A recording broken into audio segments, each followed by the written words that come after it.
Mics are live. And we are Boop, live. Boop, boop, ba-doop. We are.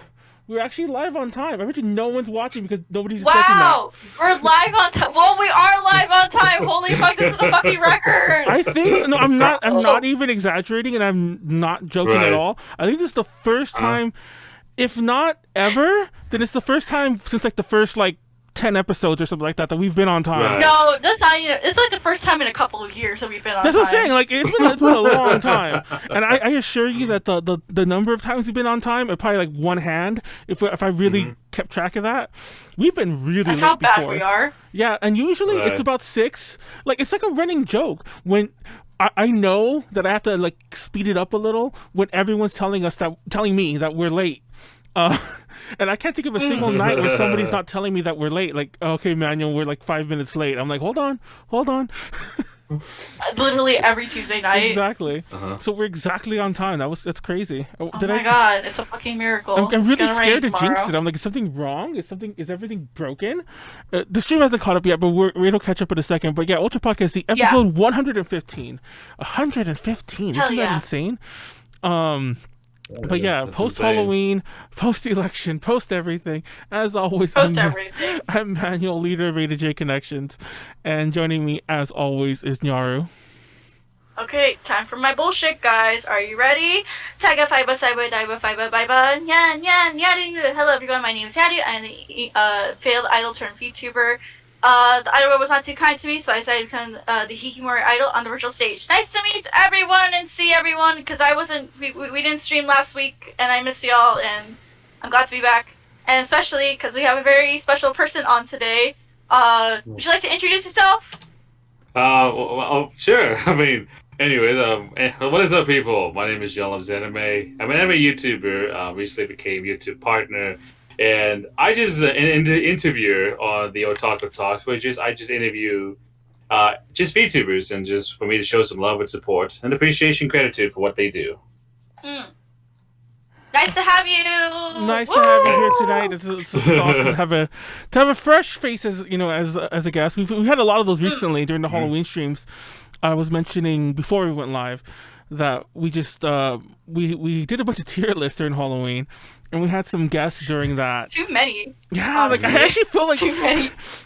And like when Christmas, like, cause I've already been planning some of the end of the year streams, like ideas, not like planning, but ideas. And I was like, why don't we do another tier list? I'm like, Manuel, stop being lazy. That's just I mean, exactly. Like okay, no offense to you, Manuel, but I've been able to not do a single tier list on my channel. And wow. Yeah, look at you. You did like 4 or 5 tier lists this past Halloween. I know. It's not okay. And it's you need to get creative, my dude. No, don't get me wrong. They actually are. They do take a lot of planning-ish, but they're super lazy. It's like you just turn your brain off. You already know what you're gonna do. You kind of don't need to even talk to anyone about it beforehand. Everyone kind of just like can super wing it. But yeah, anyways, no holiday tier list. I decided not to do that. I was like I don't want to rate the best Halloween or not the best Christmas movies or candies or presents. I was gonna rate the Christmas movie, holiday music, and Christmas present, like a bike or socks or whatever. It was gonna look up. I'm like, you're killing me. I'm like, I gotta stop this. That's the easy way out. Maybe we'll do one next year. I'm not gonna do. I just feel bad. Like Halloween just did 80 million. They're forbidding now. I know. They're forbidden now. But we're gonna go ahead and move on from that because I literally hate tier lists because Emmanuel now he really ruined it because I planned on doing them on my channel and then he's like, oh my god, let's go ahead and do like 4 or 5 during Halloween. I'm like, no, we're not. No. But yes, anyways, today we have John and we're gonna be talking about the English VTubers or ENVtubers. And just the community that's surrounding, the English VTuber scene. It's kind of been in a rise lately, mostly because I want to say due to COVID and, the really big popularity of Hololive English. Of course, everyone knows Hololive English, but do you know the community that, is not Hololive English, essentially? Because there are a lot of great creators out there that are in the English VTuber community, and I know Manuel is actually really curious about English VTubers. He's a boomer. Okay. I was. It's funny because I didn't actually tell Nyaru this beforehand, but it turned out that she had already told John about this. But like, for those who don't know, I'm like. Right. I'm definitely, well, first of all, I'm definitely a boomer in general, but I'm definitely a boomer when it comes to VTubers. Like, I'm, how do I say this? Like, I'm not even exaggerating. Like, there are times when I keep hearing about VTubers so much, I feel like I feel like the old man and, like, you know, shaking his fist at the kids on his lawn, and I'm not even joking about it. And Man yells at Cloud. Yes, and I feel so old thinking this way, but I'm like, these kids and their VTubers. I've literally said that. I've said that non-ironically, like, you know, out loud to you people. You probably said that to me on a podcast. Like, I can go look back. I was about to say, I'm pretty sure. And you're like. And like, and not only that, but like, for long-time viewers of the podcast, if you've really been watching since way back, the VTuber thing has creeped into our topics over the year. We interviewed somebody at AX last year, who did this game. I can't remember the name of the game. It's called AI, I think. I just can't remember the name of AI. Doesn't stand for artificial intelligence. It stands for something else. It's an RPG. And in that game, he did a VTuber. There's a VTuber in it, and that was the first time I'd ever heard the term. Was like last year at AX. And I remember talking about that on a podcast, and then as time went on, I'm like, oh wait, this is a real thing. Like, people are liking this stuff. I know for a fact I've said it on the podcast, like, oh, kids and their VTubers, I'll never understand this. And then here it is taking over the world, and I'm being left behind. It's like old man scared of change. So yeah, right here is probably the most you'll hear me talk at length during this podcast, because I don't have much to contribute. I'll just be mainly like, oh, you don't say, you know. Yeah. Well, feel free to ask questions, because of course, you know, boomers are confused, and I feel like the boomer in you needs the questions answered at least. Exactly. Yeah, to keep you sane. And also, everyone wants a boomer tuber manual. I know. When is that going to happen? When is that going to happen? Are we going to have to design you like a boomer tuber with your clown mask? Oh my god. Right. If someone can actually design Manuel a VTuber, someone fucking do it. I really dare someone in chat to do it. Oh, but yes. Don't test them. They'll probably make one, and then probably people's like, wait a minute, are we really gonna they're gonna make him like so old, like, you know, make him that boomer, put him all the facials wrinkles and everything. Yeah, all but he that hides the wrinkles wrinkles and with the everything. mask. Probably with a cane as well, just to make it like elderly and so forth, and then just make like some background is like some old school painting, like one of those those old houses with the picket fence, and then just like sitting down in a rocking chair and be like, damn, baby, with the hound dog, with the little hound dog as his like mascot. Hell yeah. My god. Okay, well, we're on a good track. We're already talking about Manuel becoming a boomer VTuber. I think we'll work out for him. Before we move on, I wanted to mention that someone in the chat did mention the name of the game. It's called The Somnium Files. That's the name of that game. Just in case anyone wants to run out there and get it. When it stars a VTuber. I don't remember how exactly important they are. We reviewed the game, but I wasn't the one who played it, so I don't really know. Looking it up. But there is a VTuber in there, and like, I'm not gonna lie, because when I heard about the VTuber, like before we did the interview, I was so intrigued by the concept. I think like more than that, like half of our questions were about the VTuber, because I'm like, what is a VTuber? You know, That's so boomer. Well, it feels even worse because I was there and I wrote the questions, but Sylvia, she's a member of Peachy Parade, this idol group called Peachy Parade. She was the one asking the questions, because she was doing press for us at AX. So imagine boomer questions coming out of Sylvia, and that was that interview. She probably hated me for that, but what are you gonna do? But, I don't know. Well, I don't know what you could do. I don't know. I don't remember. But on that topic, I guess, like, since Manny was just introduced to like VTubers in general, like a year what ago. Is a John, VTuber? There you go. What is a VTuber? John, when were you introduced to VTubers? Like, what was your first exposure? VTuber exposure. I mean, the VTuber exposure.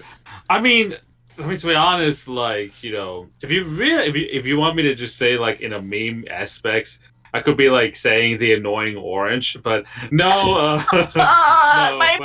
My heart, it hurts. But in the seriousness, it was just this is his content creator by the name of Ami Yamato, which like back then, it was like very interesting to know that there was this like animated character which is representing herself, and she's going into the real world and then doing collaborations in a real world setting, and I'm like, that's very interesting, and I always like find fascinating about that. And then eventually later on goes on, like I know Barbie had a YouTube channel back in the day, and then she still has it. No, she still has it. I know, like she still has it. Like I know back then it was like Barbie had a thing, and then everything else, like some whatever companies, like they just make these VTubers kind of characters. I'm like, what's going on here? And then eventually, more if I just deep dive into researching the VTubers was when Kizuna Ai was a thing, because it was like full engagements. Like she did a live, like she was live streaming, like, and so many people was like, oh my god, like this character, this person, like is actually chatting with like the people in the chat, like she's full engagement. And it was like this whole thing that everybody was like mind blowing, because the people legit thought that it was like an actual artificial intelligence like chatting with people, until eventually later on it's just like somebody else is behind the avatar, you know what I mean? But back then they didn't know that. It was like just like full AI speaking. What happened? No, like, sorry, I have a notification for the cheers, and it jump scared me. I'm sorry, I didn't mean to interrupt you.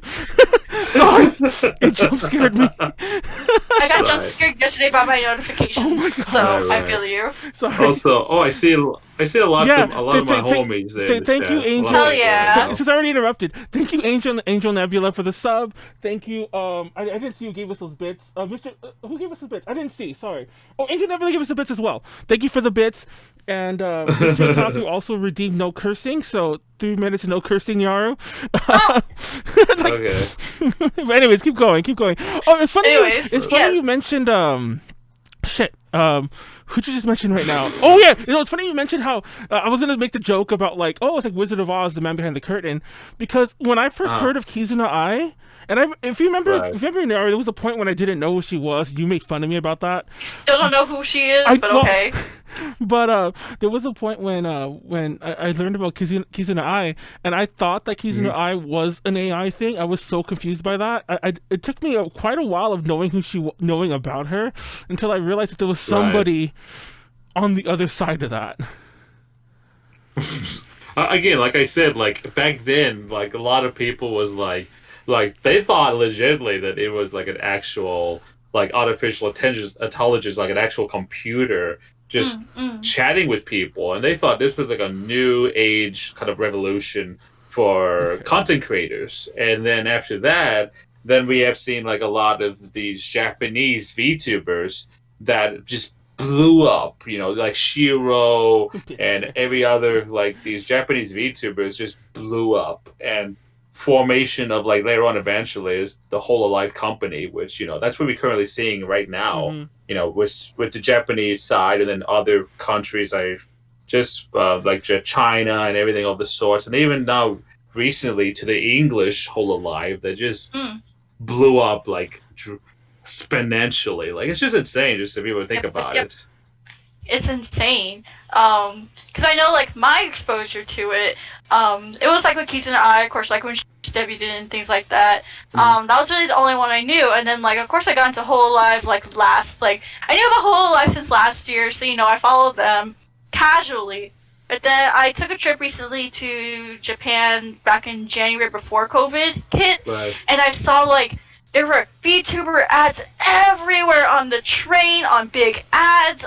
All over Akihabara. They were just like doing a lot of promotion and things like that. I was like, wow, this is really a huge thing. I didn't realize like how big it was, because like before that I really only paid attention to like J-pop idols, AKB48, Hello Project, things like actual idol groups, and sometimes like some anime stuff. But yeah, when I went this past January, I was like, wow, this is really a lot bigger than people are like making it out to be. Because like I remember last year it was just something very tiny. Like people would casually watch Hololive, and like it wasn't that like big of an exploding fandom in the English Western scene yet. And then like I go there, I'm like, wow, so big. What if I did that? and then that's how I kind of got into like starting to design my VTuber and things like that, and now we're here, and it's really exploded. It's really exploded since, because like it took me about like I want to say like half the year. Yeah, it took me about half the year just to come up with like my concepts and everything like that. And then by the time I debuted, there were so many other English VTubers who were already debuted or have been here since like last year. So it's really crazy how like from last year to now it's just exploded so much. And I feel like I've kind of like got in especially at the right time, because I debuted right before HoloLive English, like a literal week before HoloLive English was announced. Because then after that, that's when it really exploded. That's when like all these other people started saying like, I'm gonna become a VTuber, because I see these amazing people, doing it too. And I think that's pretty cool. I don't know. I like seeing the growth in the English VTuber scene.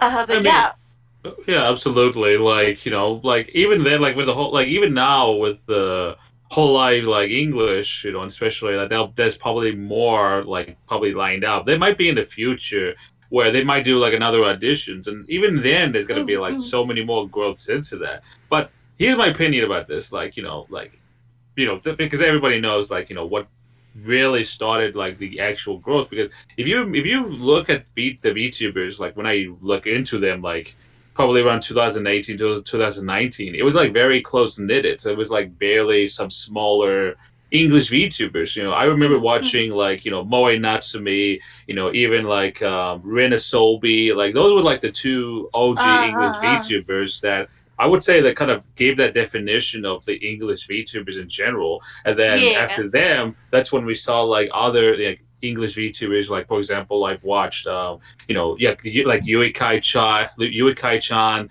Pending, VT, even Origami Witch, Aisu. Like there's a lot of these like OGs that even a lot of the other ones that I just interviewed, that they like even have these experiences like before before this year, like they was like very small, and then now when the virus hit like around late March, and then when I would say Project Melody came into the picture, that's when the growth actually came, to the whole exponential of everyone wants to be VTubers.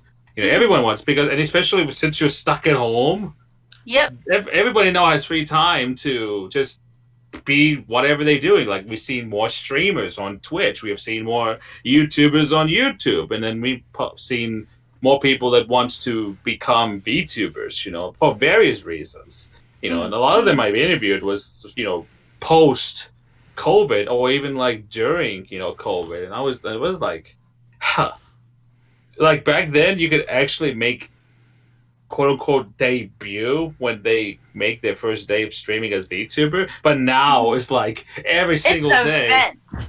Every single day is like for one day, like 20 debuts in one day. I'm like, what the hell? I know. Yeah, no, I've seen it. Like I've had, I think it was October. There was like on Halloween, there was a lot of like spoopy ghost and like vampires and like all like the Halloweeny kind of themed VTubers, like they all debuted on that day, and I was just there on my 12-hour stream. Every time I take a break, I scroll through Twitter, there's like, oh, this cute vampire girl's debuting, oh, this ghost is debuting, this witch is debuting, and I'm like, oh my god, this is like 20 or 30 debuts I saw in that one day alone. That was the most debuts I've seen. I was like, Jesus Christ, there's so many VTubers. It's like I feel like oh my god, it's just so overwhelming with how like debuts get.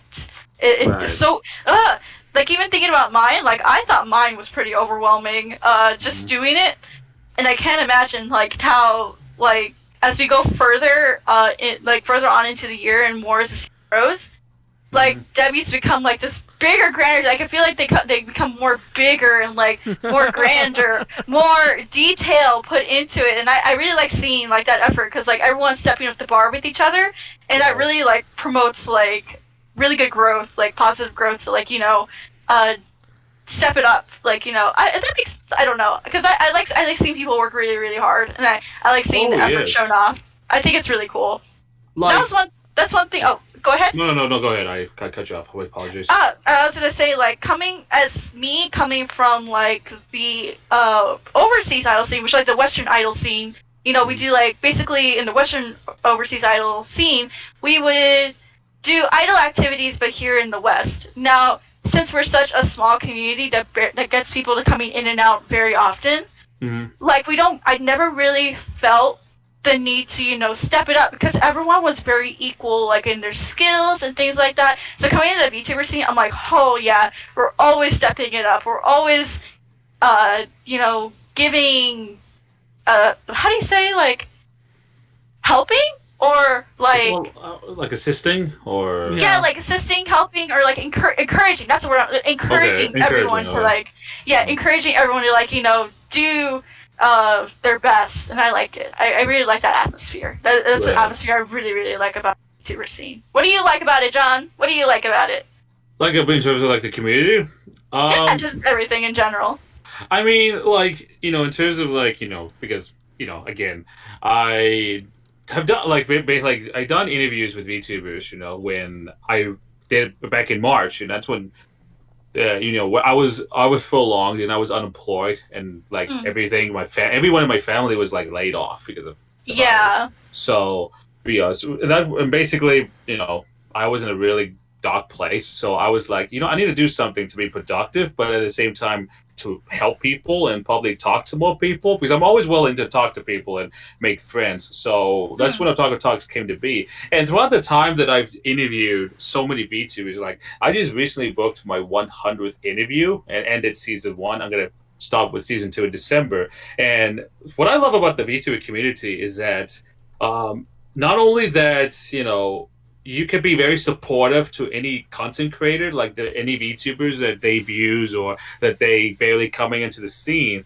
is that they also as well, you know, they just like to share around with others. Like they just take similar interests. Like, oh, if you do you like VTubers that, you know, are netcos? Oh, we have one right here. Oh, we found a ghost VTuber. Let's check her out. Oh, this one, you know, does MMD. You know, let's check her out or check him out. It's like more or less of like, you know, anybody that comes into the VTuber scene, they will flood, you know, the person with a lot of support and just love, you know, and wishing them best of luck in terms of like their debut and encouraging them to do better and then to pursue it with passion and so forth. I mean, I've interviewed a lot of, you know, VTubers. If you want me to give you an example of like one VTuber that I really enjoy and I really had a good conversation with, was her name is Milky, BT Milky, and she puts out a lot of great content. Like she does like MMD videos and like music videos on her YouTube channel, and her Twitch is like very random in terms of like, you know, some things happen and like she plays games and like something would happen. She just really funny and like she's really like comedic, and as well as like, you know, she puts a lot of hard work into it, and I really am proud of her. And there's others that, you know, I've seen within the VTuber spectrum that, you know, all I can say is that they're very supportive.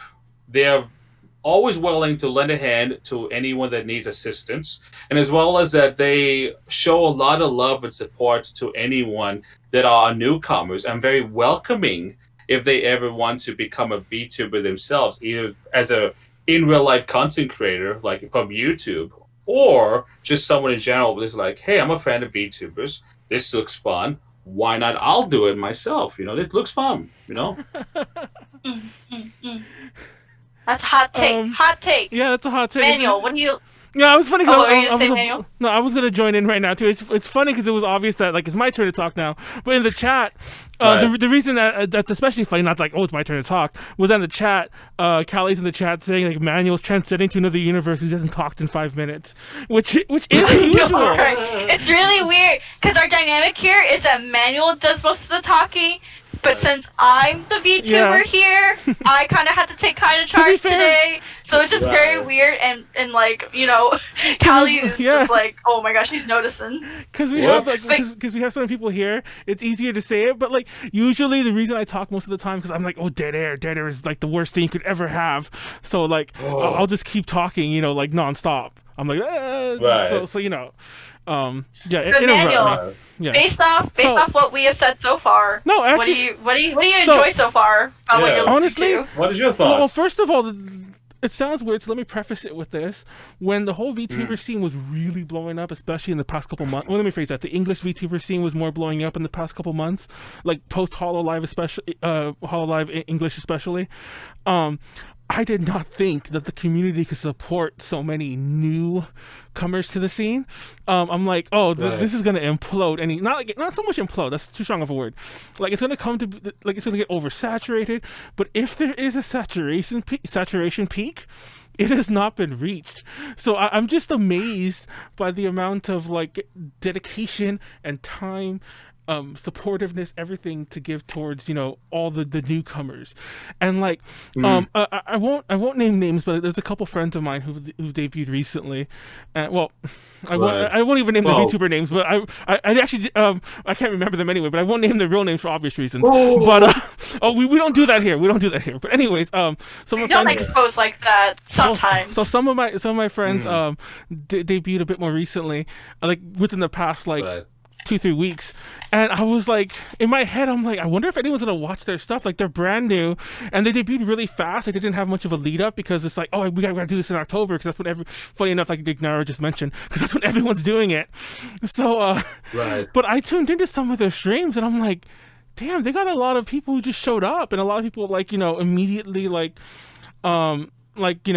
supporting them right off the bat. They're other people in the communities, like other VTubers, some they've never known, who are like, oh, I like your VTuber, it looks really cute, I'm gonna retweet all your stuff, kind of thing, And if anything, I'm just surprised. Like, surprised is the wrong term, but I like seeing this almost crazy wholesomeness, for lack of a better term. I mean, that's what the VTuber scene is. It is majority of it is pretty wholesome, but there are the lewd tubers out there. But even the lewd tubers, I think they can be really, really wholesome but too. They're very good people. Yeah. Like I have delved into some of the the quote unquote darker side of the VTubers. Like not so much that's my thing, but more so I wonder what's going on that side.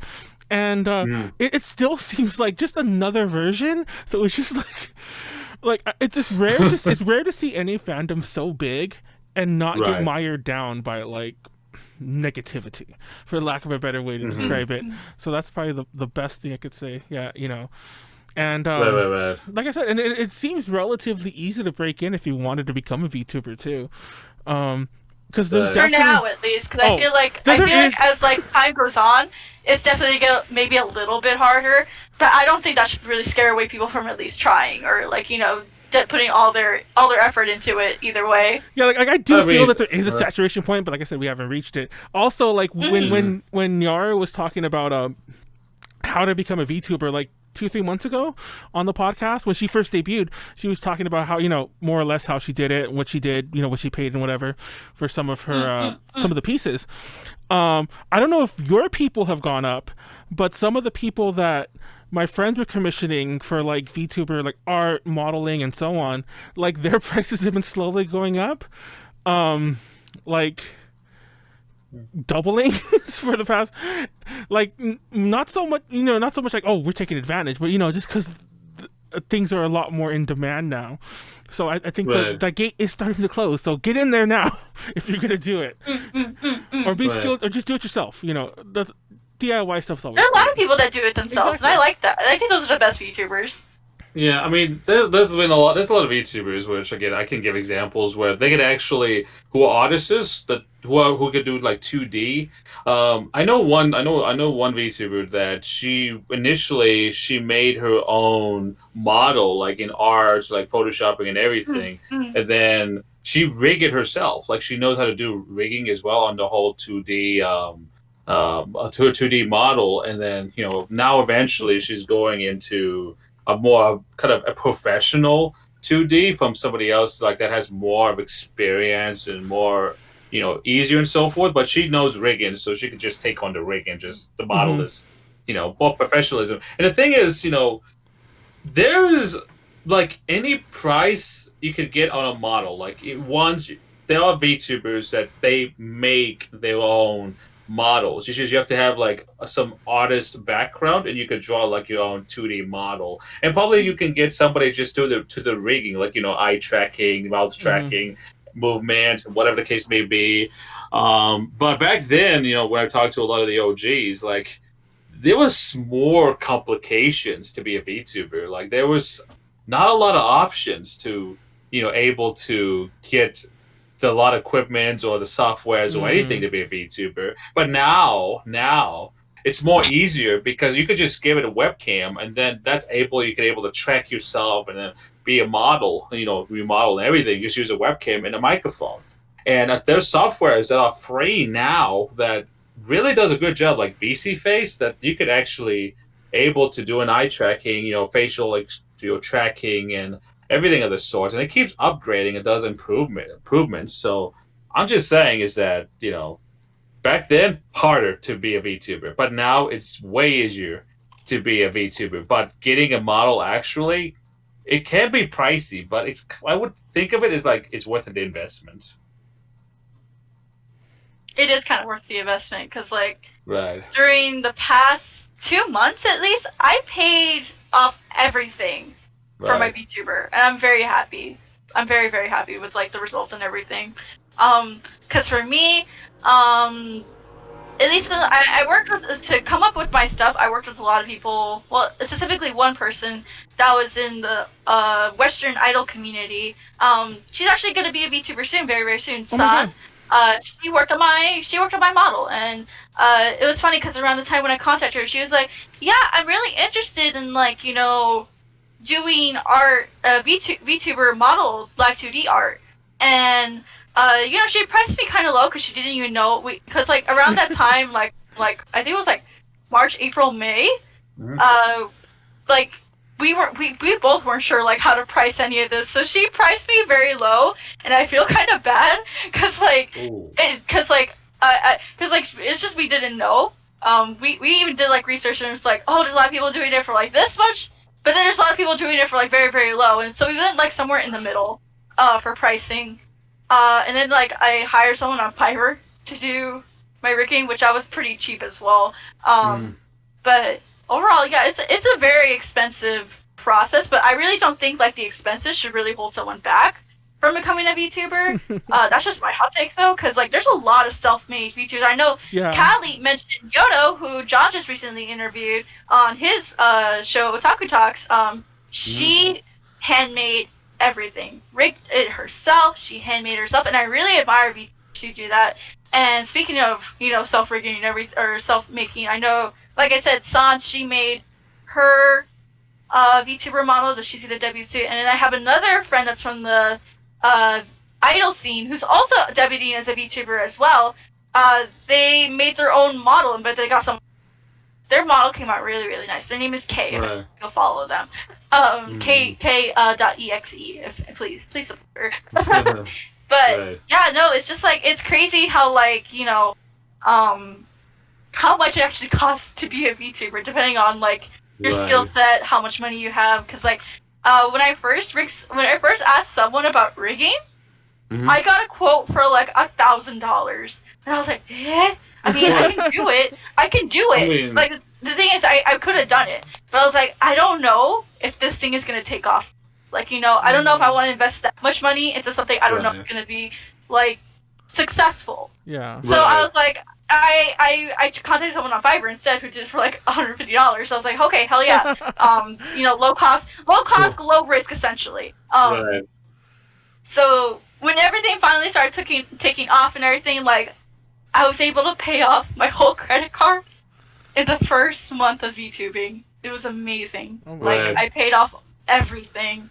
But it's just about like finding like I guess your balance and like what exactly to do. Like I know a lot of like popular VTubers, they tend to go all out on their art. They get like the best artists, the best riggers, and of course like they already have a strong fan base behind them that will simp for them, and that can be easily paid off. But it's like even then, like I said, price shouldn't really be a thing when it comes to like VTubing. I think everyone has the ability to VTuber no matter your cost.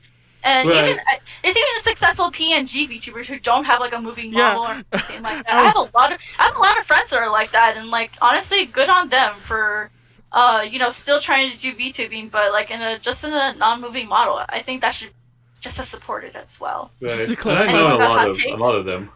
Oh, Anyone else got hot takes? I was saying, just to clarify, people watching, I don't think. I'm sure. I know what Nyaru is saying. But just to clarify, in case anyone was wondering, she's not saying that everyone can afford it per se. She's saying that there are ways you just do it yourself. Just get a just draw your own picture and then a non-moving 2D art. There's a lot of like cheap ass ways to do it. You can be a VTuber no matter your budget. Exactly. So that's the really fun. Just to put it out there, like she's not saying like, max out your credit cards, like go apply for one and no, don't do that. Don't do what I did. Yeah, don't do what I did and max out your credit card and put yourself at risk like that.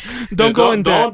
Don't do what she did. Don't do what she did. I took a huge risk. Do as she said, not as she did. Yeah.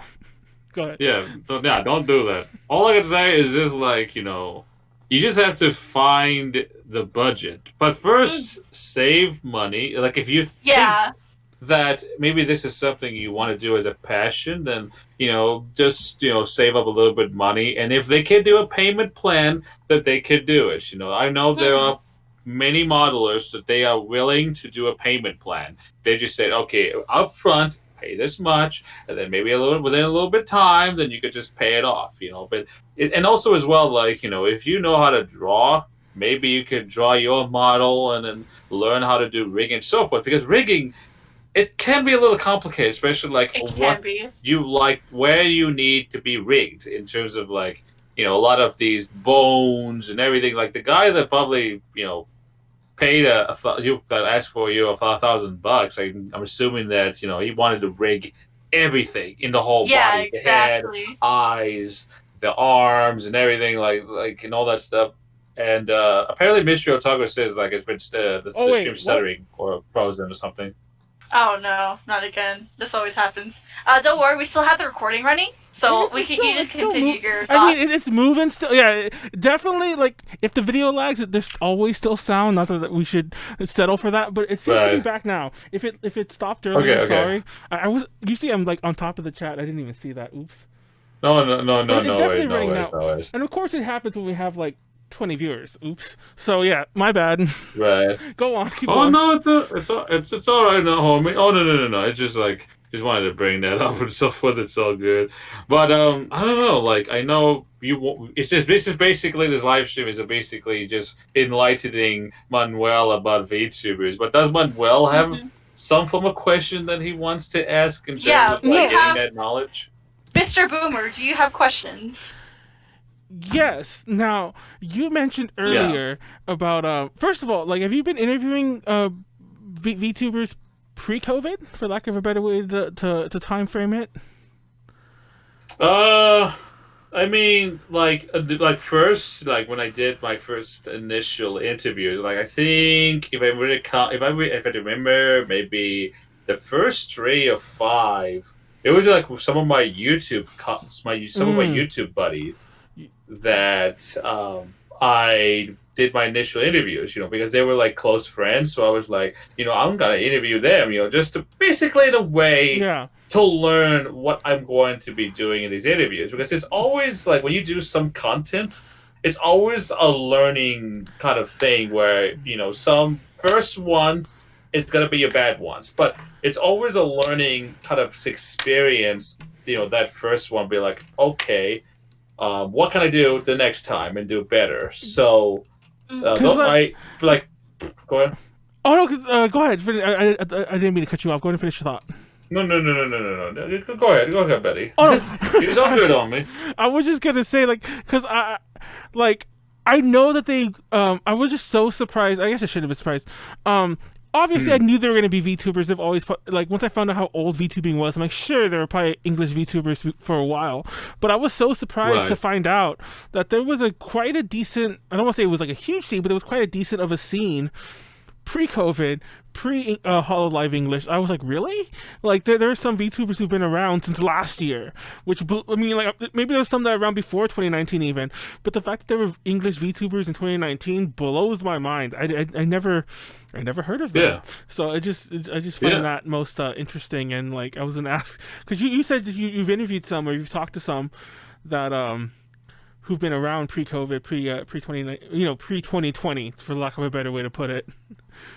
Yes. Because because they're basically because back then like the English VTubers like wasn't really well known. It was like more or less of like it's very small, and then it's kind of like a very small neighborhood where everyone knows who is in that community. Like everyone knows. Everyone I get exactly knows. what you're saying. Like it's close knitted. It's not like isolated, but it's like very close where everyone knows who's in that community. Like it was that kind of close relationship.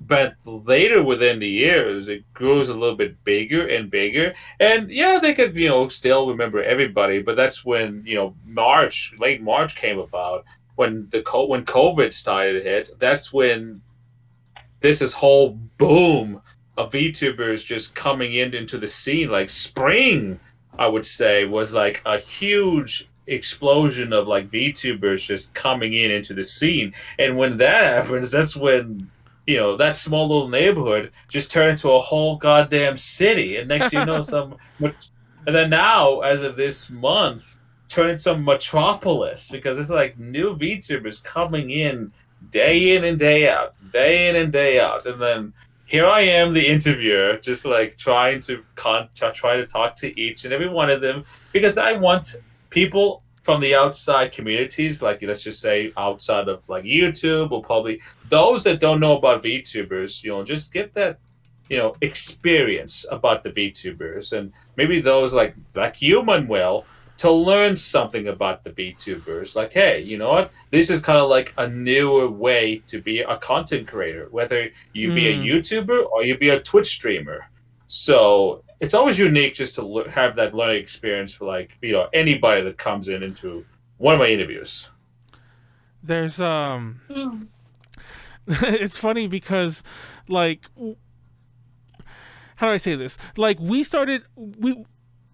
Ultra Podcast Z, especially. First of all, we only had one show before March. We only did Ultra Podcast Z. Oh my god. Now we do like 3 or 4 streaming shows a week. Well, 3, but we only had Ultra Podcast Z, and then that was even sporadic. Remember, I think we've talked about this, Nyaru, that like there was a year that I think it was probably last year, we only did like 36 of the 52 episodes. It was supposed to be weekly, and yeah.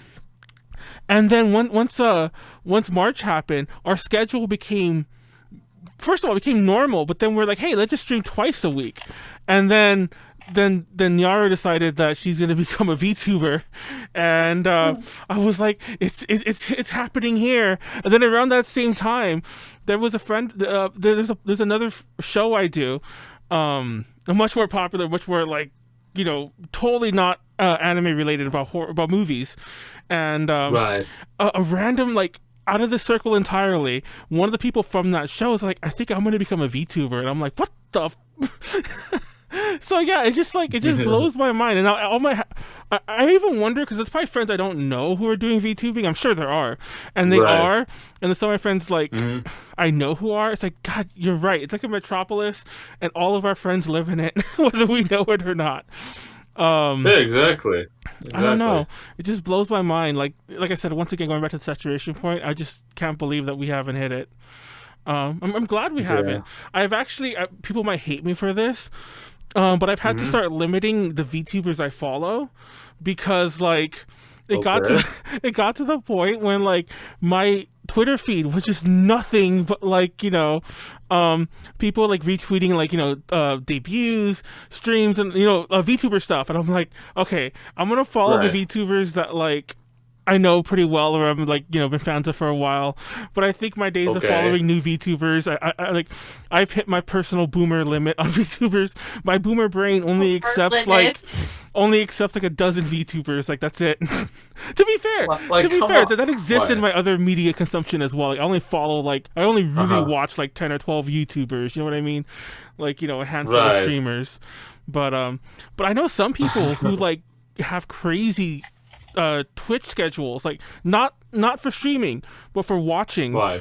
And there's people like, I have 3 screens and each of them's playing a different stream, and I'm like, how do you do that? I had someone in my Discord this week, really good viewer of mine, Kenneth, shout out to you. He made a simping schedule for his whole week. He'll watch everyone that's in my VTubing company, Share Pro. Like, he had it houred out, planned out and everything. I don't think he's here tonight because I think it actually conflicted with the other streamer schedule that he watches. But he watches everyone that's in Shia Pro. I think it's hilarious that he showed me like, this is my Simpy schedule. I'm like, you know what? Bless your soul. I love you. that is the most genius thing. Like it just like how streamers have like a schedule. Simpers have schedules too, okay? No, it's funny. And I've seen it where... Yeah. That's exactly what I was saying. Like, I have friends... because like, obviously I have friends who are like on both sides of the fandom, so to speak. For every of the friends that I mentioned who've like have been or become VTubers or becoming, I have like another handful who are like... just simping for the VTubers, and I've seen some of their schedules where I'm like, well, even still, like I try to do something. Hey, do you want to like schedule a D&D session? Want to play with us? Like, no, man, I gotta watch that's my worst day. I gotta watch a VTuber stream like every hour, sometimes twice, and I'm like, or two at a time, and I'm like, oh man. That's dedication. Why don't you do that then? Come on. He barely watches me. Yeah. What makes you think he's gonna watch anyone else? He watches you. I watch you. Look.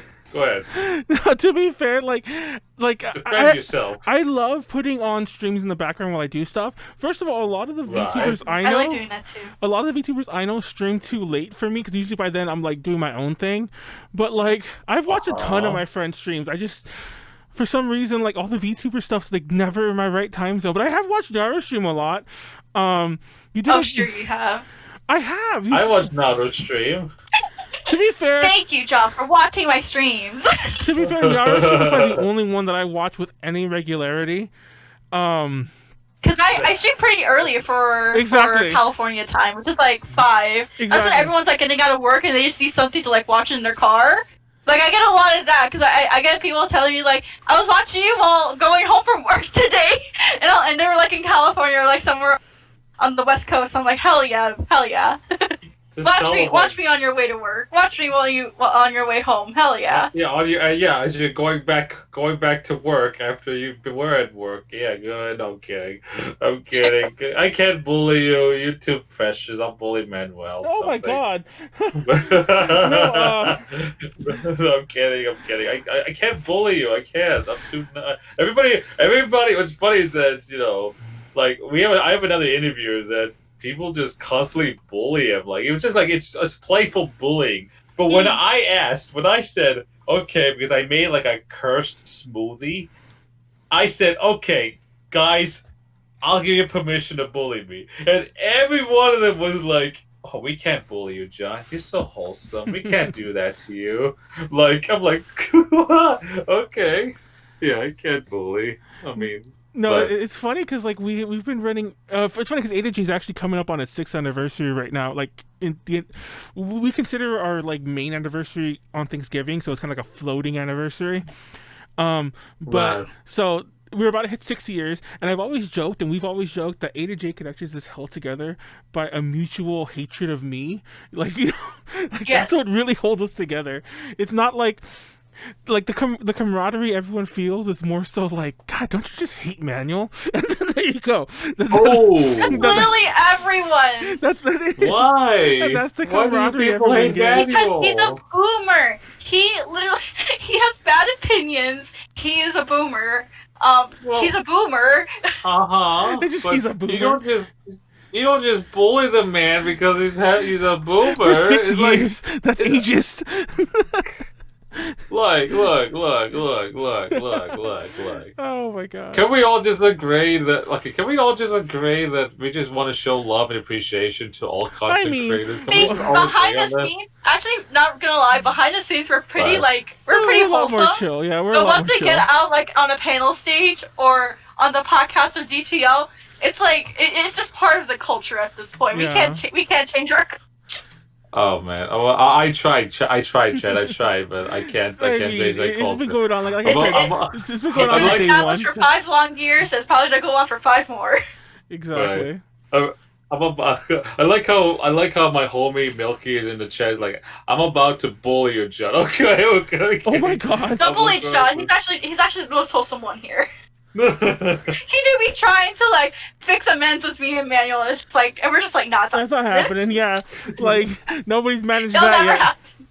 Because next week we'll probably be on some other bullshit about something very, very random or something very, like, not important or not as serious. It'll be a tier list and Kanara's gonna... Oh, shit, I said... No. Fucking hell. But it'll be a tier list and Kanara's gonna yell at me because it's like, stop doing tier lists. No more fucking tier lists. Why? Why? Does he make, like, very bad tier lists? That's why you keep... Yeah, sometimes he does have really bad opinions. Like... Wow. Really, really bad ones. Okay, let me ask Manuel this. Before, like, to see, like, if I could just confirm if he has bad opinions. Okay, what is the worst? Do you watch anime, Manuel? Yes, I do. Okay, I want to know what is the worst anime you watch? No, wait. I'll cut you off right now, and I'll give you my biggest hot take, bad opinion. It's technically non-anime, but it's definitely anime related. Here we fucking go. This one, everyone. Okay, go ahead. I've never heard anyone not get mad when I say this, or to some degree. I actually enjoyed. I still enjoy. I've seen it recently. I actually enjoy Dragon Ball Evolution, the live-action Dragon Ball movie that everyone hates. I enjoy it. I think it's a good movie. And like, do you see what I mean, John? Do you see what I mean? Do you see my hot take now? I enjoy it. Bully him? See why I call him Uber? You see why I shit on him? You did not just said that you enjoy the atrocious abomination that is Evolution. Even Monica was pissed off for that movie. If the visual owners get mad at that, then in Manuel's defense, I actually do like really, really cheesy, bad live-action anime movies. Like, that is my forte, just because I'm a cheesy ass person. Okay. But I'm also not going to admit that it was bad. It was really bad, and honestly, Manuel, you have a bad opinion. I'm sorry. When I saw it, I literally, because mind you, I saw it. I bought it on DVD, more or less when it came out on DVD, and I was a little odd that it had just come out and was already in like a bargain bin, but I bought it, took it home, watched it. The internet, of course, I was on the internet, but I didn't know anything about it yet. That's why I still watched it. I liked it. I was like, oh, that was a good movie. I'm gonna show my friends or whatever. Then I go look up online and I find out everyone hates it, and I'm like, really? And I don't know. I don't know what to say. Like Manuel, I try to defend you here. He destroyed himself at this point. When you say that okay, let me ask you this: have you watched Dragon Ball? Yes. Prior to Evolution? First of all, then you can't have any form of opinion after what you just said. Like, I would give you the benefit of a doubt if you would have said that you never watched Dragon Ball prior to Evolution. They'll be like, okay, maybe I'll give you that. Maybe if you never watched Dragon Ball prior, then I would have said, okay. I would just say to Nyaru, like, come on, don't bully the man like that. But since you watched Dragon Ball and then watch Evolution, say that's good of a representation, then no.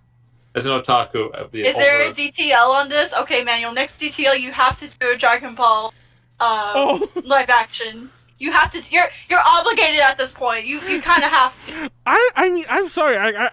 Don't get me wrong. I'm definitely. I've never been. We'll go back to VTubers. Don't worry. But I've never been like the biggest. Okay. I've never been like the biggest Dragon Ball fan. Like, I'm not like deep in the lore, but I've watched a ton of it before. I love. I grew up watching it. Like, I'm one of those, like, you know, weebs who saw it like on early morning TV, and then I saw it on Saturdays, you know, when Dragon Ball Z first premiered in the US. The Ocean dub, I think they call it now. But anyways, so I've seen it, and like, I had it on DVD. I watched most of the seasons already, and then like, I saw the movie, and I liked it. I'm like, that was a good adaptation in my head. I didn't think it was the best. I didn't think it was like an A-list movie, but I had fun. I don't know. And it's so rare. I'm digging my grave deeper. I just want to say this is my last thing. I very rarely watch movies all in one sitting, because like, I kind of feel like I need an intermission. I can't just sit there, like, I get bored too quickly. But I watched that whole movie the first time. I watched it straight through. I'm like, I really like this movie. I like where it's going. This is actually kind of fun. And then I come to find out, not only does everyone hate it, everyone despises it.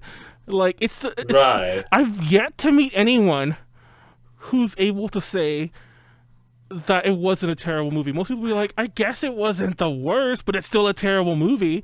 And I'm like, anyways, I'm digging my hole. That's all I had to say. I'll save it for a DTL.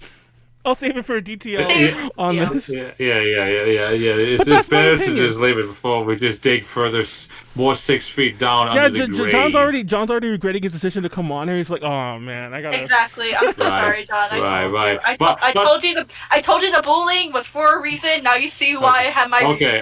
Now I see because again. Everybody knows me in the anime, anime community as well as the VTuber community. I'm like this wholesome boy in the community, and that I'm like really into like sharing love and support. But like what I just heard from Manuel, all bets are off. I know that was kind of the end of it. Demolishing him. I have a theory that Manuel like just self-sabotages himself at points. Just for the. I don't know if he's like the best, biggest troll in the world, or he's just like the worst, he's the worst person to watch I think I am, form of anime whatsoever. I just have really weird, divisive opinions sometimes, and that's one of them. Like, okay. it just didn't. I will respect you that you hold your own opinion. I'll give you that. You stick to your opinion, even when probably outside your house that. There'll be some like pitchforks and torches, and probably the chat right here is gonna ban you from your own stream. Oh my god! Yeah, the other day, not the other day, but about like 6 months ago or so, I couldn't go to storage to get my copy of the DVD, and I didn't want to download it illegally. So I went to Amazon and I bought another DVD because it was like a penny. So I bought another DVD for like $4, like shipping. I basically bought it for shipping. So I actually own 2 copies of it, like one somewhere else and then one's at home. Again. You bought two copies of Dragon Ball Evolution. His own grave, I'm telling you. So he's digging his own grave. If it makes you feel better. This is how. Okay, I know Manuel's been canceled within us for stupid shit, but he's about to get canceled by the whole fucking world now. I just won't shut up. Well, it makes funny, but I don't have like crazy strong views on like the VTuber thing. So like, thank God I'm not getting canceled in that scene. I guess like my hottest take is that I'm just like kids and their VTubers, because like everyone is like is in some way, or everyone in our scene, like kind of like the weeby scene, for lack of a better term to describe it, is in some way associated. Either they are a VTuber or they're a fan of VTubers, myself included. I'm not saying like I'm this weird outsider. So it's like I'm kind of like in there, still shaking my fist at everyone else. So yeah, I'm in there like watching your. Hey Manuel, before you just dig your own grave again, I'm literally just gonna have you stop talking. Yeah, that's fine. Okay, that's fine. Let's just move on. Well, moving on. This is something I actually talk with. I think it's a good segue actually, because like we're seeing a merge between like different fandoms and things like that. Especially like on my end, I'm seeing like con people like interacting and becoming VTubers, seeing like idol people coming in to be VTubers or supporting VTubers. And I had this conversation with Domo during the Awesome Mornings show that I do with Web. Is like in the future of VTubing. Okay, so like COVID's eventually gonna end. Mm-hmm. What are we gonna do? Cons are gonna come back up. I know. John, what do you think? Are cons gonna actually like convert a little bit of their guest list towards VTubers? And how do you feel about like that future? I'll let you answer, Nyaru. I'm gonna let you answer. I'll let you answer, John. I'm not gonna cut him off. I'm not gonna cut him off. But I just wanted to say, I wanted to say that I did not know that was the question you were gonna ask. And it literally blew. It's been a while since like I was listening to your question. I'm like, yeah, I know what she's gonna ask. And then you asked something totally different. Blew my mind. Sorry, that was just a real reaction. That was a real reaction. It is something to think about, because this is something me and Domo and Web talked about during the morning show last week. And it's just like, it got me thinking ever since then, like, wow, what's gonna happen post-COVID to like VTubers? Are we gonna like get guest spots at like conventions? Are we gonna end up doing like a 2.5D thing? Like, there's a lot of questions, like what's gonna happen post-COVID. And one thing that's really interested me, because like me and Manuel, we're well versed in like the anime convention scene. We travel around, do panels, work a lot with conventions, and I would really like to see VTubers like get guest spots at cons. And how would they go about doing that? Like, would they just like stream from home? Would they go to the con and like reveal themselves? Like, how does all that like make you feel? Like, once COVID is over, would how would you feel if like cons were starting to pick up like, VTubers as guests? I know there's already one online virtual con that's done it with Pikami. But other than that, there's not really any other virtual con I know of. But I just want to get your hot take on that.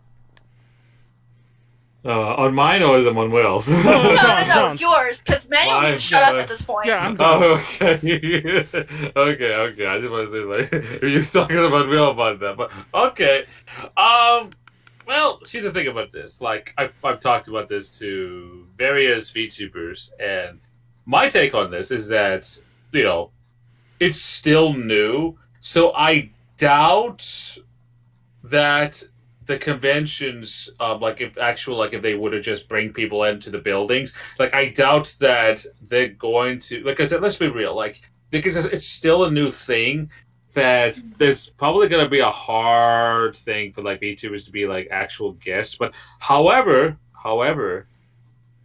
if they acknowledge that the community is so large, and that, if they can think about it in some investment kind of take, like, oh, this is going to be business. Like, if they realize when they because this is how cons work. Me and Manuel know this. Right. Cons want money. Yeah. So VTubers are going to be their biggest probably moneymaker post-COVID, because that's all anyone has been watching the past couple of months, and they're going to be like, oh, voice actors, VTubers are going to be the new big guests. Really, I think at cons. Personally, that's my hot take. Because everyone's been like watching them the past couple of months, and then like cons open up, and they're like, oh my goodness, if we bring in this VTuber that gives them a chance to be like low key face to face with their, like, they get one-on-one probably interactions and things like that, and I already know, like, with the idol community at least, they will pay top ass dollar just to get a VIP ticket to go be front in line for a single concert. And since like the idol culture is very well entwined with like VTube fan culture, I can see a lot of people dumping hard cash for VTubers to go to con.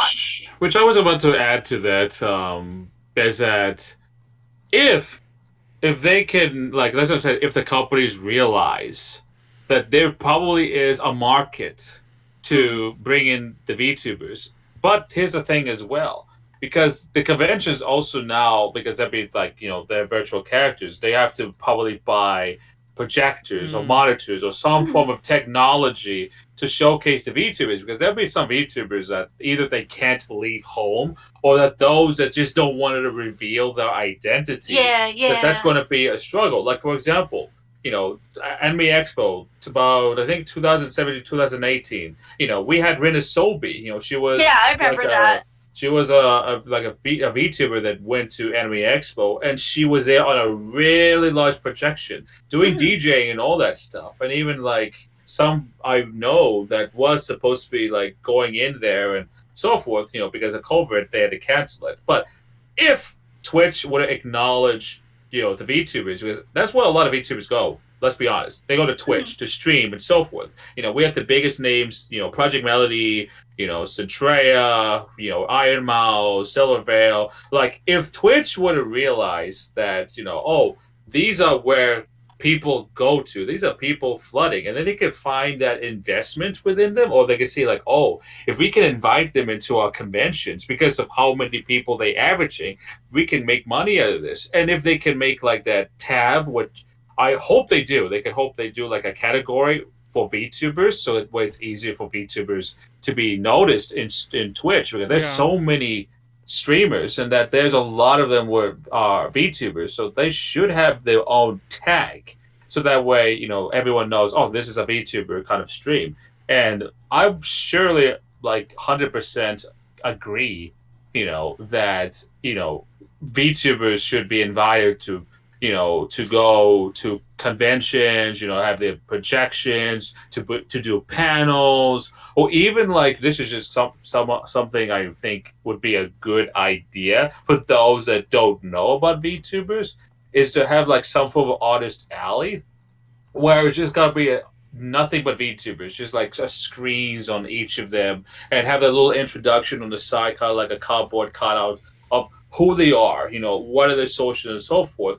And for a little bit, they could have a little conversation with the VTuber and take a picture with them, and to have this kind of knowledge about the VTubers, kind of a learning experience for people that don't know. Let me give you an example of people can be mind blown just to find VTubers in public. We had Minasobi, have made videos. She's done videos of like going into like Japantown in LA and say hello to like screen. I've seen those videos. And people were like, oh my god. And then I have another VTuber, that she did a little thing at in her area, and people was like, what? An animated character talking to me? Like, even now, like, if VTubers want to go into conventions and talking to people, I'm sure that a lot of them, especially Manuel's kind of demographic, that will be so shocked and surprised that an actual animated character just be talking to them. And Twitch should really utilize the VTubers to have them as guests on TwitchCon, so that way they'll be like, because a lot of them are partners on Twitch. A lot of the VTubers, they're partners, so they should utilize that kind of demographic of the VTubers to bring more attention to them and then the community themselves. And plus, everybody could enjoy seeing their favorite VTubers in public, because a lot of them, they really like to, chat with them, get their autographs, or whatever the case may be. Yeah, because like I remember pre-COVID, so we have like this con. I do a lot of conventions around season.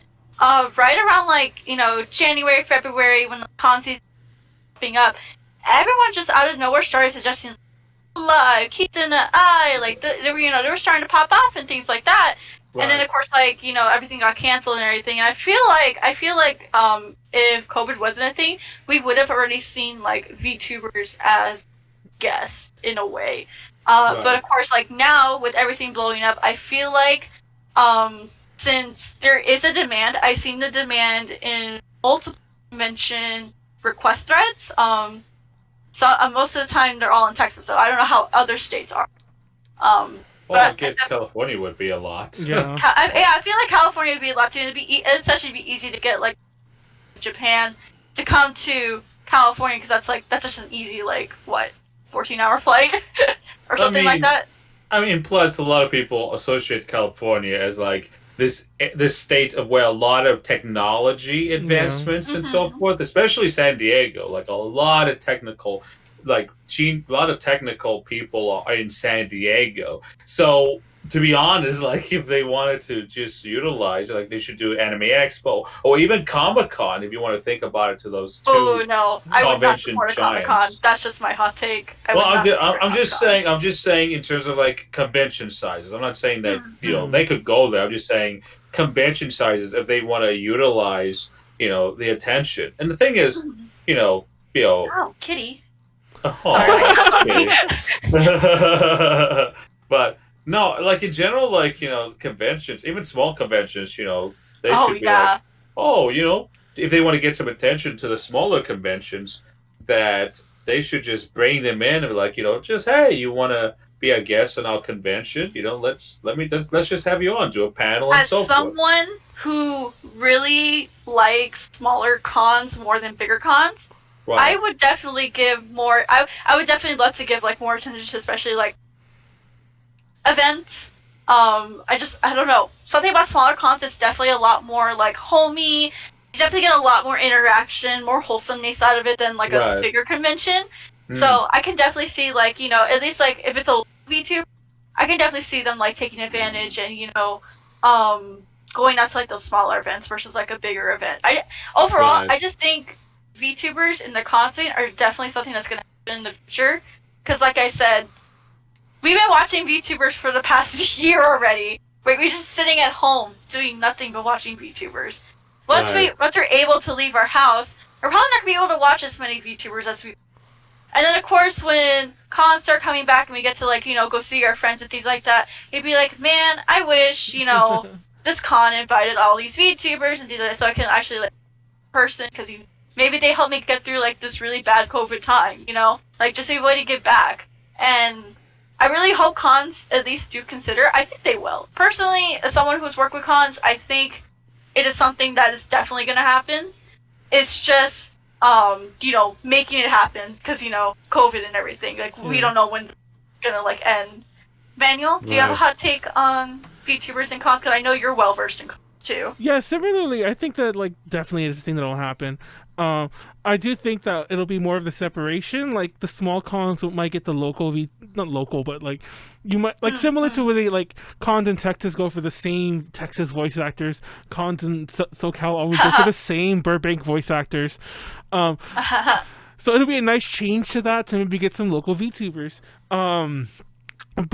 And then AX will probably get, like, HoloLive or something like that, something. I can totally see a HoloLive booth exactly at Anime Expo or Crunchyroll Expo. Probably. Similarly, I'm a little about, like, some of the tech involved, because cons are like, not say every con, definitely not not every con, but cons in general can be very notorious for not necessarily having the right tech or the right people who can pull off certain things. So I worry that some of these might be a little troublesome. Also, if they're not there, like the VTuber's not physically there, then you have to start worrying about things like internet and streaming, basically streaming to their site or whatever. That's another thing that was like brought up. Internet cons, not the greatest thing. I was gonna say, because, like, even for them, even for, like, the people who are putting on the event, paying the money, they still can barely get internet at cons for some reason. Like, I don't know why that's a thing, why it's always been a thing. It just somehow always is. So, yeah, I don't know. It's funny because, like, there's a lot of YouTubers, like, that I follow, like, the people who read creepy things. Don't worry, I'm coming back around to this. There were people who read creepy things. There's some video game YouTubers who, like, have characters, not VTubers, but, like, and when they go to cons, they show up as themselves, and, like, it's kind of like an honor system thing. Like, hey, this is kind of me, but don't, like, go posting this everywhere, or post this panel, like, yeah. So I've always wondered if, like, it's been a question, like, I think you guys brought it up, like, very briefly at the beginning. It's like, if they go, are the VTubers going to be like, this is me, I'm actually, I can't think of any VTubers' name, I'm actually Nyaru, like, here I am, and then, like... I've been thinking, okay, so, I know me and, Phoebe, mostly, she's a 2.5D VTuber. She, projects her real-life image when she's out, as I mentioned, and then when she goes home and streams, she does show her VTuber side. I've been thinking about doing that recently because, I started thinking, man, cons are going to come back up, and, like, I don't know how it's going to be especially she at Uni, we plan on doing booth stuff at Anime Expo. We plan on doing cons, and we were talking about this, like, how is this gonna work? Like, we're gonna have to use, like, backroom tunnels to be able to go to our booth, like, be well positioned enough to where we can do that and go in and out whenever we need to, or are we gonna have to be, or someone's gonna have to be at one point, just convert to 2.5D so we don't have to worry about that kind of stuff. Personally, I don't actually mind being, like, 2.5D, showing my identity eventually. Of course, like, right now, I do deal with a little bit of body dysmorphia. I'm currently dieting. Like, I also want to be in a physical peak shape to, be able to do that as well. Because, like, I want to be confident. Like, I want to be confident when I... Understandable. So yeah, because, like, I know a lot of people in, like, VTubing, they're not confident with their bodies, right? That's why they do VTubing, is they like the fact that they can hide their identity and also not really show their physical features that maybe they're not as confident about, which I still think everyone should be confident about their features, except for me. I'm excluded from that. Oh my god. but it's okay. A lot of people tell me, I actually, well, at least, like, people who know me in real life and know that they do tell me I look exactly like my VTuber, except bigger titty and no green eyes. That's literally it. So it's like, so basically, I have 100 big old cm bust. Got it. Yeah, I have 100 cm bust. I'm not gonna lie there. maybe I want to chop them off. Maybe I don't. You're talking about Don't do yours. that. I thought you were talking about the titties on your VTuber. I'm like what? My VTubers, I wanted a flat ass. No, that's what I was saying. That's actually why I looked up. I'm like, are you saying your VTuber has big titties? I was like, I don't think it does it. I'm like, no offense to no offense to Nyaru VTuber, but I was like, no, I wanted her flat. I want her flat because that's what I want to be. I want to be flat. Flat as justice. But anyways, just going back to like the general what we were talking about. Oh my god. Someone make that. Somebody tweet that out here, just out of context. Does anyone have? Is there an out of context Nyaru yet? Like a Twitter, like out of context Nyaru. If there we got an out of context Shiayuri Pro channel in our Discord. So someone should put that in there. It's like what is it like? Bigger titty, someone will no clip green it. eyes. I have a feeling someone's gonna clip it. Bigger titty, no green eyes, or whatever it was. Anyways, keep going. Sorry, there's a running joke. Big titty, and John? then she told their size, and then I'm like, what? She's 100 centimeters apparently. So, anyways, John, it's funny because like there's actually a running thing, and we've actually haven't done it. Actually, no, we did do it. Right. There's been a running thing in all of our streams, and Mr. Taku always points it out that we somehow bring up like titties in the stream somehow, and this stems from the fact that we brought up titties like at a DTL like months ago, and somebody got upset because we kept saying titties. I just say opie. I mean, there's nothing wrong with that. So it's been a funny ongoing joke that we can't go a stream without bringing them up, and I actually forgot, and I thought for sure this was not going to be one of them that will bring it up. And come on! You can't talk about VTubers without talking about the titty. I know. Talk about who's Manuel. Look. All I can say is that throughout the entirety of this month, for NNN, all I've been saying on my TL is opies, thighs, everything of the body anatomy you could ever think of, just to destroy people for not November. But all I'm saying, if you wanted my take on it, I appreciate all the assets. Flat as justice. Opie is great. Everyone appreciate all assets. Exactly. Like the shoulders, the belly, the thighs, the absolute territory. Every otaku knows this. That's our credo. We have to respect all the assets. That's the otaku credo. Your chest is a pain. Oh my god, this is the chat that was going on about titties now. But no, I think it was. Opie no He Day. Opie no He like breast day like a couple days ago. I think if I'm not mistaken in Japan. Titties should be normalized. That's my hot take. That is true. That is true. Well, it's all of my TL, so you're welcome. But anyways, Manuel, let me ask you this. Let me ask you this, because you have experience, doing conventions, and Nyaru, I know you said that you have experience working on conventions, but I want to ask you this: like, if a VTuber were to, let's just say, do a panel or do something of the sorts, do you think they could able to utilize either a projection, a screen, or some form of technology to have them on into the convention, like on a panel setting or in some form of a concert setting? Okay, so not all conventions, I'm going to say this out, not all conventions are the same with what they have. I've been to conventions where it's like, oh yeah, we got everything from a projector, a TV screen, and we can do it for you. And then I've been to cons where it's like, you need to provide your own. And I've been to cons where it's like, we have the technology, but it's very limited because, there's other people, other guests using it. So you need to share it. It really depends. It really, really depends on the con that they're going to be working with. Me and Manuel... Oh, yeah, go ahead. What? Wait, what? No, go ahead. Because me and Manuel, we've run into this where it's like, we've had to, exactly the time where we had to share equipment with another panel because, they're running, because they're like, we're neck and neck at the same time, and they kind of had to juggle between like, who's more, this guest or this random ass panelist that we just gave a free badge to. Yeah, exactly. They had, cons had to weigh their options with that. And of course, like I said, there are cons that will provide all the technology. I think Anime Expo would be one of them. They definitely would, I feel like. I think they would. I feel like they would. Why do you think that involves like bigger kind of like conventions that has a lot of like revenue and a budget? Probably those will have those, but have you ever had a convention, both of you, or even you, especially Nyaru, that they ever had a convention that they would tell you straight up, like, okay, you have to provide your own. Do you even have your own, like, kind of form of projection and so forth? Yeah. And I know there's a lot of YouTubers probably watching this right now that probably in the future they might have encounters with those conventions. Do you have any suggestions for them of what they can do if they ever in that situation? Talk with the honestly, communication with the convention. That is like the most important thing. Telling them upfront, like, I have this technology with me, but I don't have this technology with me.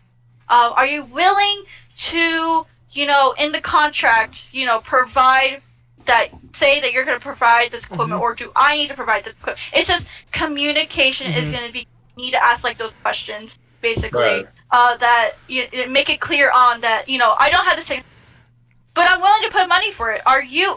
Or sometimes you can be like, I don't have it, but are you willing to help me get this with, like, I don't know, payment? Like, like they go 50-50 or like 25-75, something like that. Like, because cons are willing to help you, like, of course, pay for travel, things like that, pay for your hotel. Some will pay for it just depends. Like I said, it all depends on the put up front with conventions. And honestly, I think when VTubing does become a thing in conventions, it's a good thing to at least invest in your own technology, just in case you run into that situation where it's like, oh shit, this con can't provide it. Oh, I already have it. It's a good thing to, be prepared. Be prepared for all situations. Right. And communication. Okay, like how much would you say like an average? Like people would be willing to like in terms of like spending and then that kind of scenario, like an average amount. Like for the equipment itself, or like the con? The equipment. The equipment, okay. This honestly kind of depends, because you can go pretty cheap for like there are really cheap projectors and there are really expensive projectors. And then if you have a projector, you'd also need a speaker, like a PA setup, which can go from like $250 upwards to $1,000, even for like just lower end. And then the screen can be anywhere from like $50 to a couple hundred. And I was going to mention this earlier. This is a big problem with conventions, that if you're not like in a main event thing, if you've ever done a panel, you might never have noticed this, but the projector and the screen are always well, not always, but like 99% of the time are always to the side at an angle. So that would have to be a thing that like you'd have, if that was ever going to be, especially at a smaller con, because on AX I think have screens above their panel rooms, most of the bigger ones. But pretty much 90, that's not for any con. Most of the cons will just be a corner projector screen. You're going to have somebody lug that up, and it's probably taped down. Everything's always taped down at these cons. And you know how many times, especially if you're the first panel of the morning, but if you're the first panel using the projector, how many times there's no tech person in the room, nobody wants to touch the projector, and it's off, and I'm like, I think I know how to turn this on, can I just touch it? Like, no, we gotta call tech, and it takes like 20 minutes to show up, and that's another thing I guess I can add on to, like, any suggestions.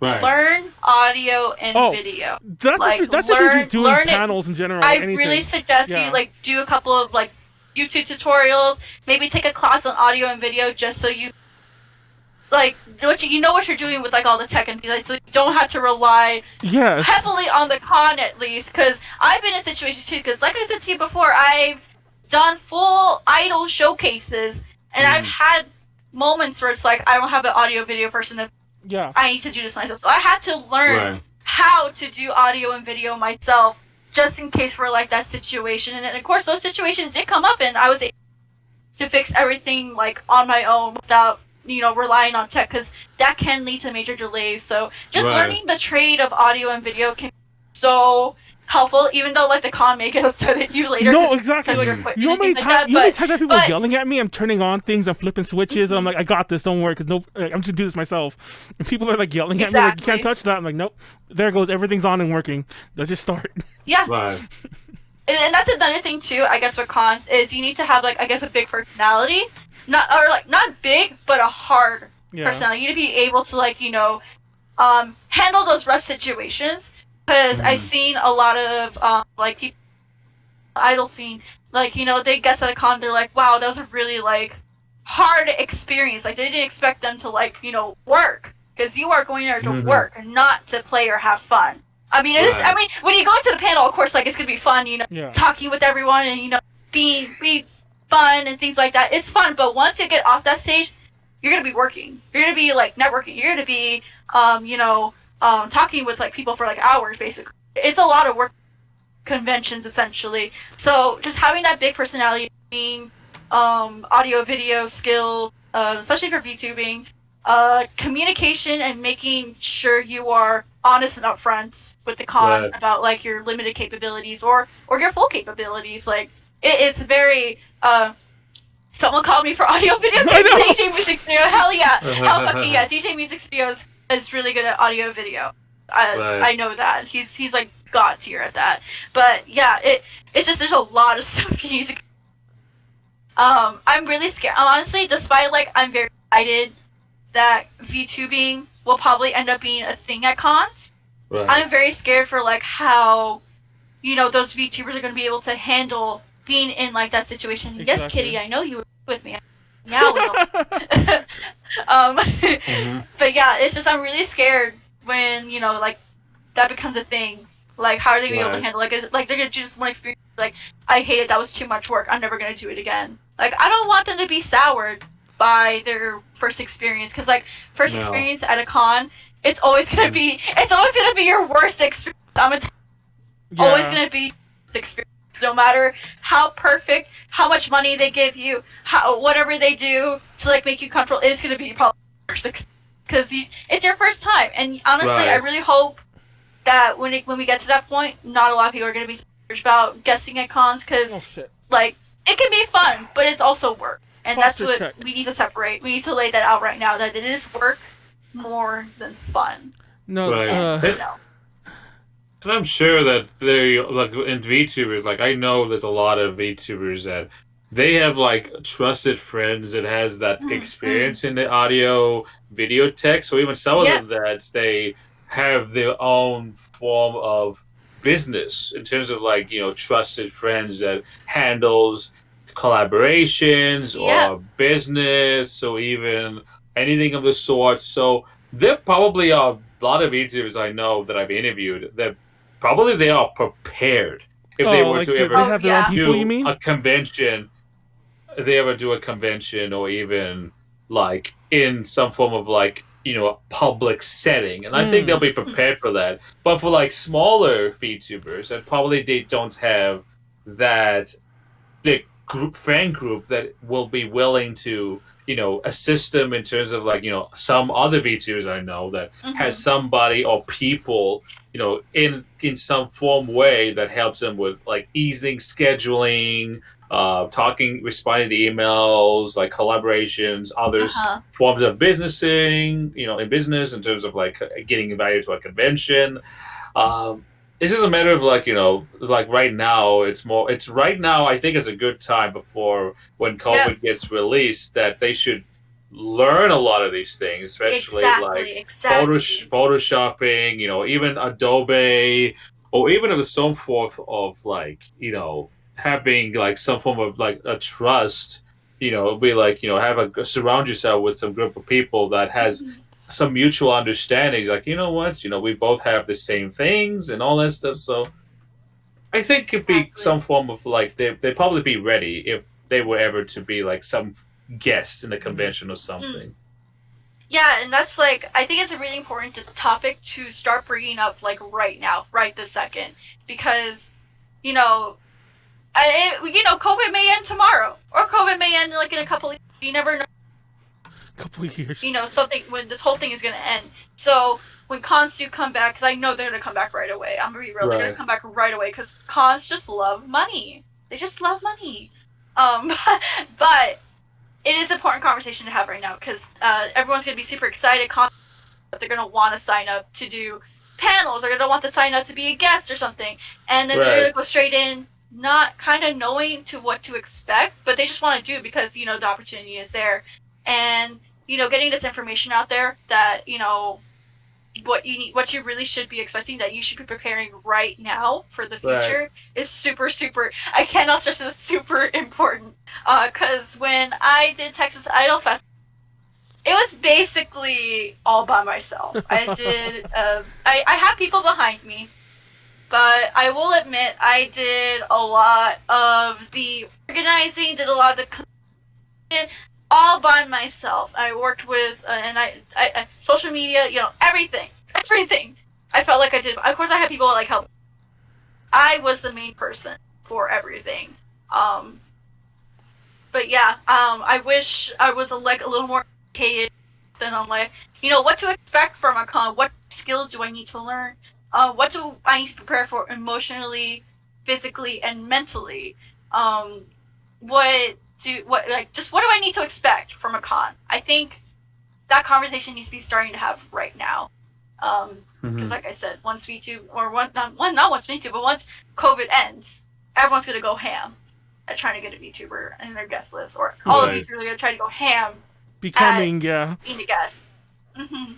So yeah, it's a good conversation to have, and I hope like today that we can start bringing it up with like more VTubers and things like that, because it's something that's been on my mind recently, because ever since with Domo's interview I did, I'm just scared.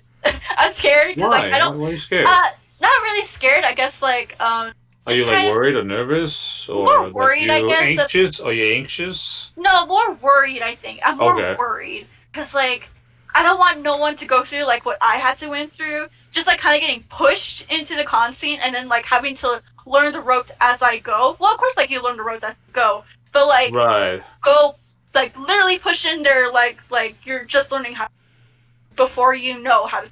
That makes sense. So yeah, I'm just worried like a lot of people are gonna get pushed in like this con world can be pretty tough on you. Yeah. It can be tough on you. Oh, absolutely. I like myself, like I have my handful of like experiences.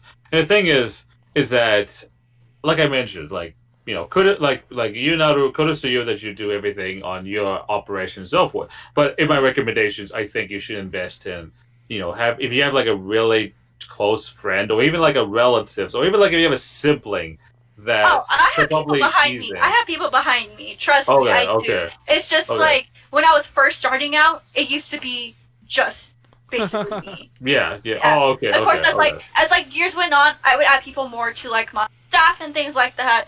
And then of course with VTubing now, I have production, who are happily helping a lot of things behind the scenes that a lot of people probably don't realize what they're helping me with, but I'm really glad that I do have a support system, at least in VTubing, and I do share con experience with people in Shiayuri, so we're able to communicate very like efficiently. We're able to explore exactly what we're talking about the first time, and I really do enjoy that. I really wish I had that when I was first starting out, doing idol stuff at con, doing the idol festival. So since I'm really worried that like I just don't want no one to make the same mistakes that Don't repeat Nyaru's mistakes. Exactly. Well, today we learned don't max out your credit card to become a VTuber, and same mistakes I did in the con scene. Yeah, have we learned something today? I think the moral of the story is don't be Nyaru. Yeah. Just don't be Nyaru. That's basically it. Yeah. Just don't be Nyaru.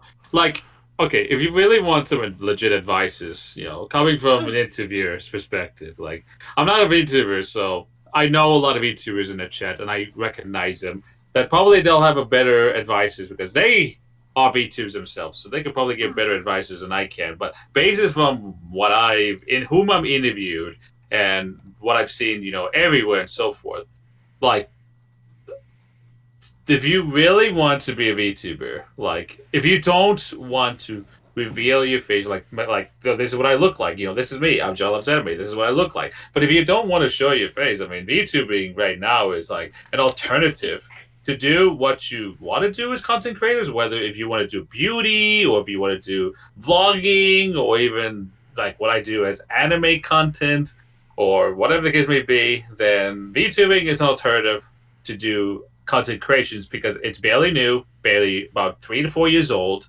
and it's still fresh. And it's more of a better alternative to not having your face revealed and who you are, and then just play as either a character or maybe a little bit about yourself. there are plenty of people out there that could probably make your model. It just depends on what is your budget and organize that budget. And then if you know somebody that could probably, like, for example, 2D, if you have an arts background, you could draw yourself and probably pay somebody else some rigging for a really good, affordable price. And, usual Twitch, if you want to do streaming, you might find somebody that you could able to make, the overlays and panels and all that fun stuff, for a good price. But think of it as investment. Start it as a hobby. Start it because, when I did interviews, I started as a hobby. Just me just spamming, like, not really spamming, but I'm like just shooting emails in a business standpoint of whom I'm interviewing. Like, okay, would you like to be interviewed? And explain who I am, the purpose of the interviews, be transparent, showing them a list of questions, and all that kind of stuff. And in that aspect, if you want to learn about interviews, is to be very transparent. Just be yourself. And when you do interviews, be prepared in your questions. Make a document of what questions you want to ask. Just simple questions, and probably do some surprise questions. But ask beforehand. It's always good to be communicative with who you're interviewing, or as a VTuber, in terms of like making your model and so forth. Be communicative. Big communication is a big part on everything. And at the same time, just be yourself. Just be yourself. That's all I've said in all content creators. It's just to be yourself. Be truthfully yourself. And as well as just do content that you're very passionate to do. That is the hottest take of today. That is the hottest take. Manuel, do you have anything you want to add? Two things. I'll have my little closing thing in a second too, maybe. But like, first of all, there's a funny story because he mentioned about like having interview questions and like making surprise ones, but ask them first. We did a live interview with gosh, I don't know if because we did one with Call Me and we did one with Wasta. I think it was Wasta we did it to. That we the interview was going too fast. So, and we noticed it. So I was like, let's add some questions in the middle. And I didn't realize that they had like basically like, I mean, other groups have done this. I'm not calling them out because they did it, but other groups have pre-written their answers, other idol groups, because, you kind of want that to be approved if you're going to say something weird or something, they're idols. Yeah, so when we asked the questions, they were so stumped. And at first, not only did they not answer, they started flipping through their little papers they were holding, because I guess they thought they were asking them out of order. And we had to be like, no, this is a new question. And it was just so awkward. It was just, I just want to mention that. Yeah, please do that. Right. Please make sure. Please don't. If you do an interview, please don't bamboozle them that badly like we did. And it was live. That was the worst part. Yeah. That was right. That was a live. Yeah. This was like we've only done a handful of those, so this was not like if it was any other interview, it's like whatever, we'll just cut it out. We won't include that part. But no, it was live. So we had awkward silence and like stumblings live. Right. Anyways, go ahead. Here's advice on that one. Just to give you a. Like, in that instance, when that happens, just for future reference, is that, again, the questions, you should, write some questions, what typically you would ask, because everybody's interviews is different. Like, mine's different than Domo's interviews in terms of, how we conduct our interviews. Oh, I don't think he knows who Domo is. And so forth. But Domo, Domo, who I'm referring to, is Domo Arika Thanks. He is a content creator. I know that. I actually know who that is vaguely, because of Twitter. Oh, okay, cool. Yeah. Right. Yeah, so Domo Arika thinks he's a content creator that does interviews with VTubers.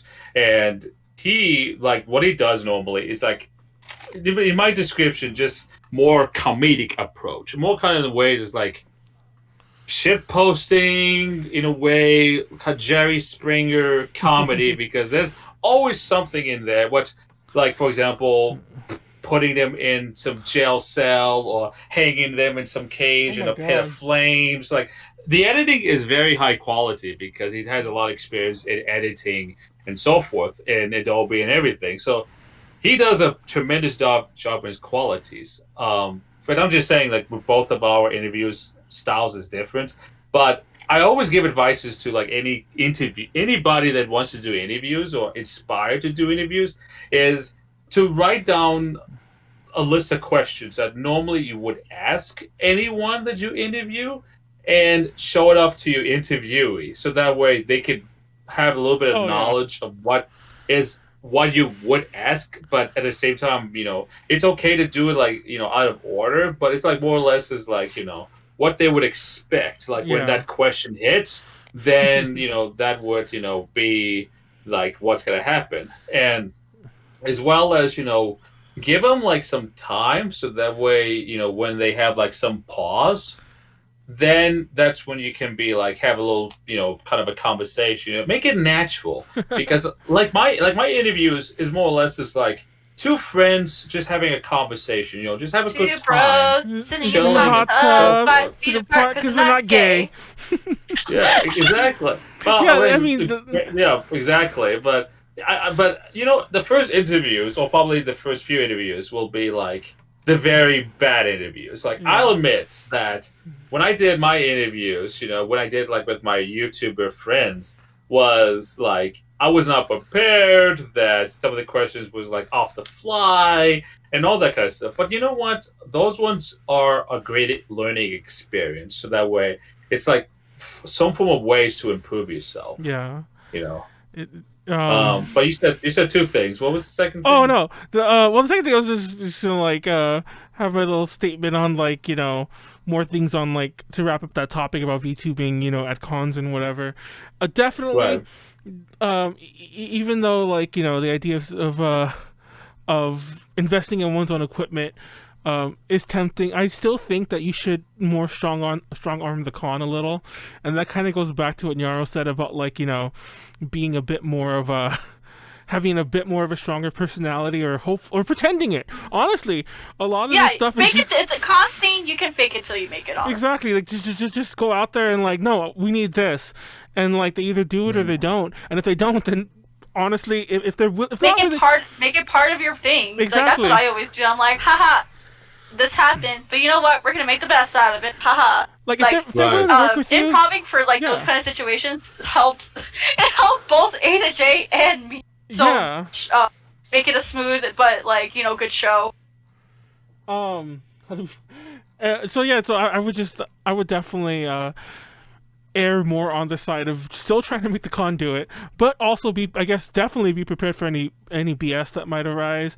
If you're doing it, if you're VTubing, because Callie mentioned about like she doesn't want people to get doxxed, and that's a very real thing. If you're trying to somehow like remain hidden as much as you can, like a series of like the back tunnels, every con has it, every hotel has it, every convention center has like the back rooms they're connected, so that technically should be fine. But just be, make sure the con knows that.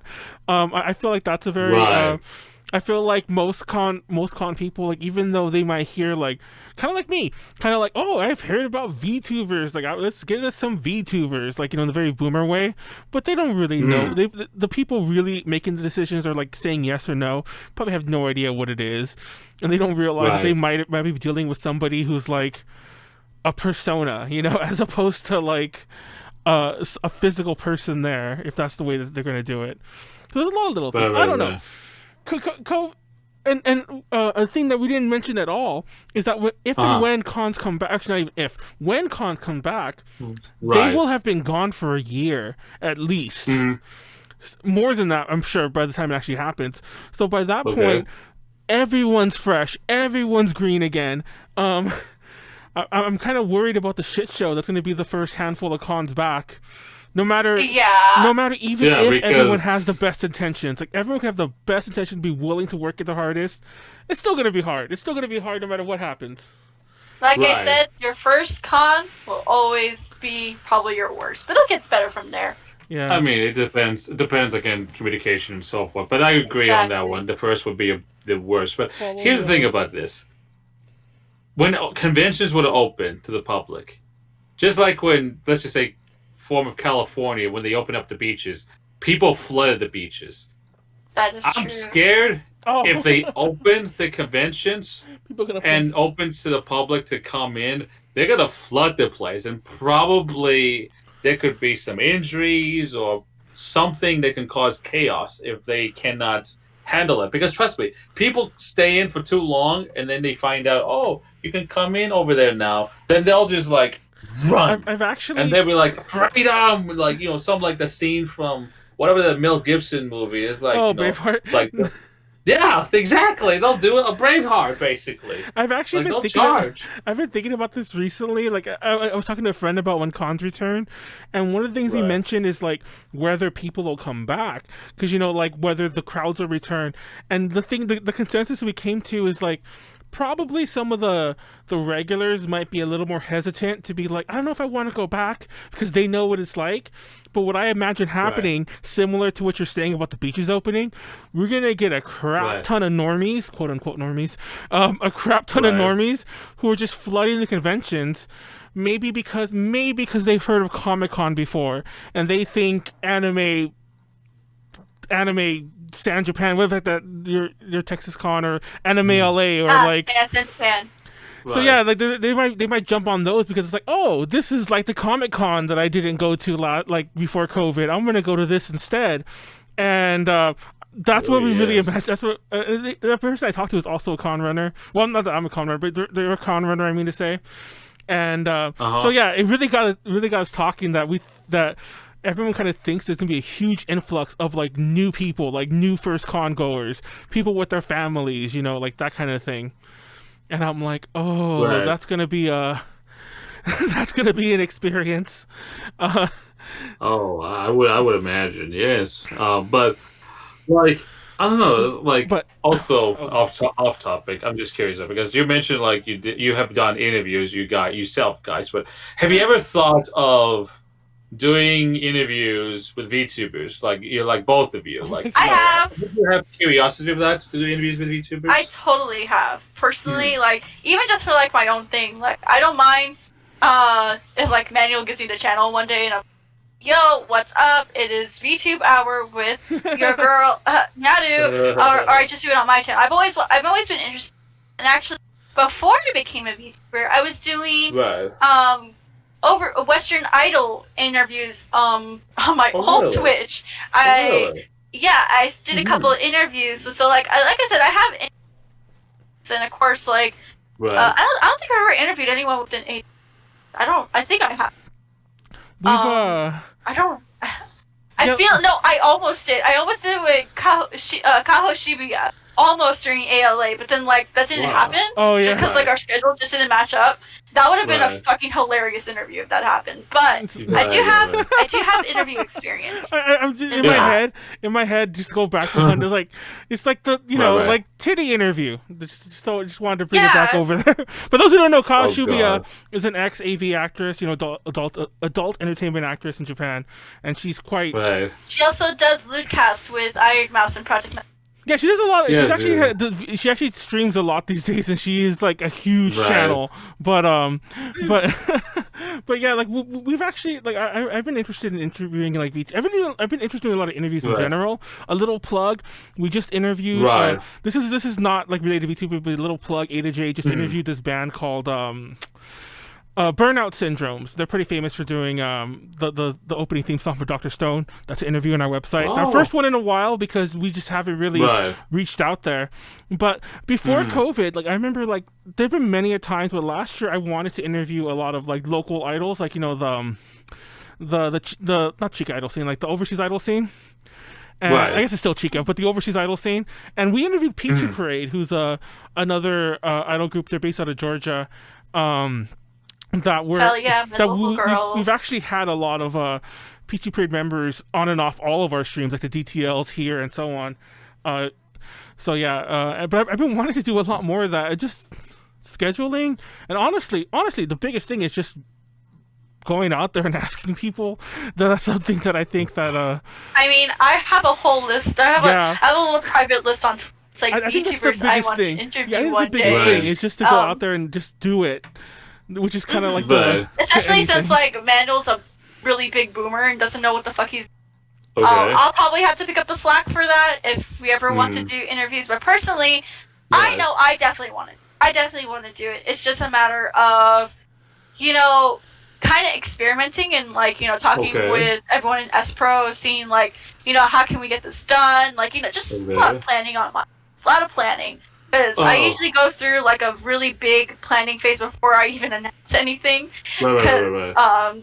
I just start scheduling interviews out the not out the ass, but just start scheduling things every now and then if it is successful. I just do little pilot runs, because that's essentially what I did with the Kaigai Isle interviews I used to do. I did a couple of pilot things, and then I started doing VTubing.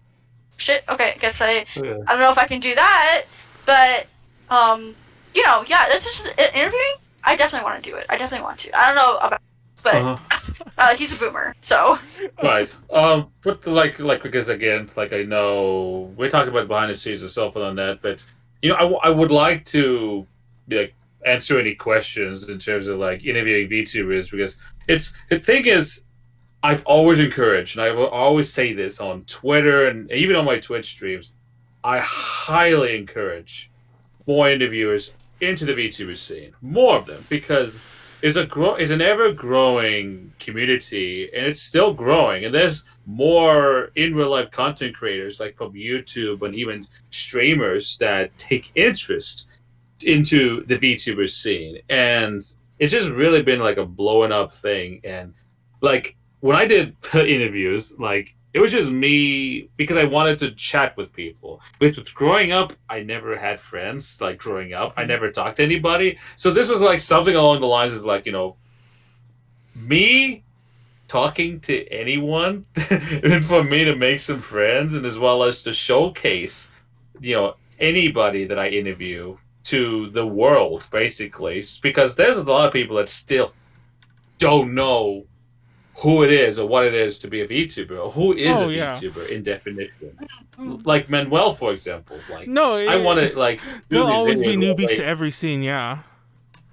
That maybe they can get some learning experience, some education of what it is to be what it is of who is a VTuber and what it is to be a VTuber throughout the interviews. And it's one of those things is it's very enjoyable, because I always say it in a way is if you watch the movie Who Framed Roger Rabbit, the real life talking to animated people. There's me in real life content creator chatting with an anime character. Kind of like that. And people is oh wow. Even my own family, when they come in the room, they're oh, what anime character are you talking today? Every interview I do. And this is one of those things that I find enjoyment in doing these interviews. Chatting with people is just amazing, and I love each and every one of them, man. I wish them amazing things in their lives, even in terms of showcasing their hard work. Yeah. Oh man, yeah, we should probably wrap it up after that. We'll circle around for one last thought on everything, but I'm just laughing at the chat that they're going on about. I brought it up again. I shouldn't have, but now they're going on about Nyaru's model's boob size and everything like that. But yeah. Hell yeah, I'm not afraid to talk about that. Normalize the titty, guys. Normalize the titty. Apparently it's 8. I'll bring you an interview and we'll talk about that. Exactly. We've actually interviewed. I'll wrap it up after this. We actually have interviewed a handful of JAV actresses and porn stars. I guess not all of them were from the Japanese only side, and. And every so often, it's always a question: how lewd do we make the questions? And I always feel we've made them so not lewd. And I always regret that every time we're done. I'm we could have totally asked something more, shocking than this, or more boob related. See, but it's more hilarious. I guess it's more. I don't want to say acceptable, but it's it's more casual when a woman brings up. No, for the record, woman to woman. That's why Manuel wanted me to interview Kaho. During ALA, it's it would have been more funny, or haha, or exactly. We're both women, I've never interviewed people. We always have girls interview the people because it's the same reason. Yeah, exactly. No, I interviewed a lot of these LewTubers, and I'm not afraid to ask them. The only thing is, make sure when you do. There's limits, them, and set your streams to be 18+. Oh, and that's it. That too. But yeah, because trust me, like there are very interesting interviews I've done with anyone that does like adult content. I even interviewed like a well-known hentai cam girl, like years of experience. I'm like, oh, yeah. What is all this? Anyways, sorry, still reading the chat. But to wrap it up, yeah, I think VTuber, I said VTubers. I said B as in like, you know, balloon, but yeah, VTubers. No, boomer. I know B as in boomer. That's what I said. That's what a VTuber is. I'm a boomer tuber. Anyways, VTubers definitely are because the question, for the record, the question I thought Nyaru was going to ask from the very beginning. And this will be my little closing thing, is I'll answer the question myself. The question I thought she was going to ask was that when cons come back, do you think like, you know, VTubers are going to like take a back seat?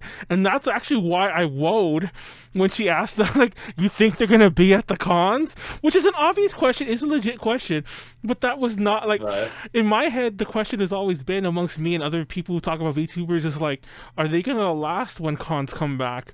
And honestly, see, my hot take on that, though, I think they will. Yeah, like, I think they will too, and that's actually. I'm sure they will. That circles back to everything. It's like they're definitely, even if there's a saturation point where it's harder to break into it, because there was a point when it was easy to be a YouTuber, and now it's like hard to really break into that scene, so to speak, or even like, you know, a Let's Player and so on.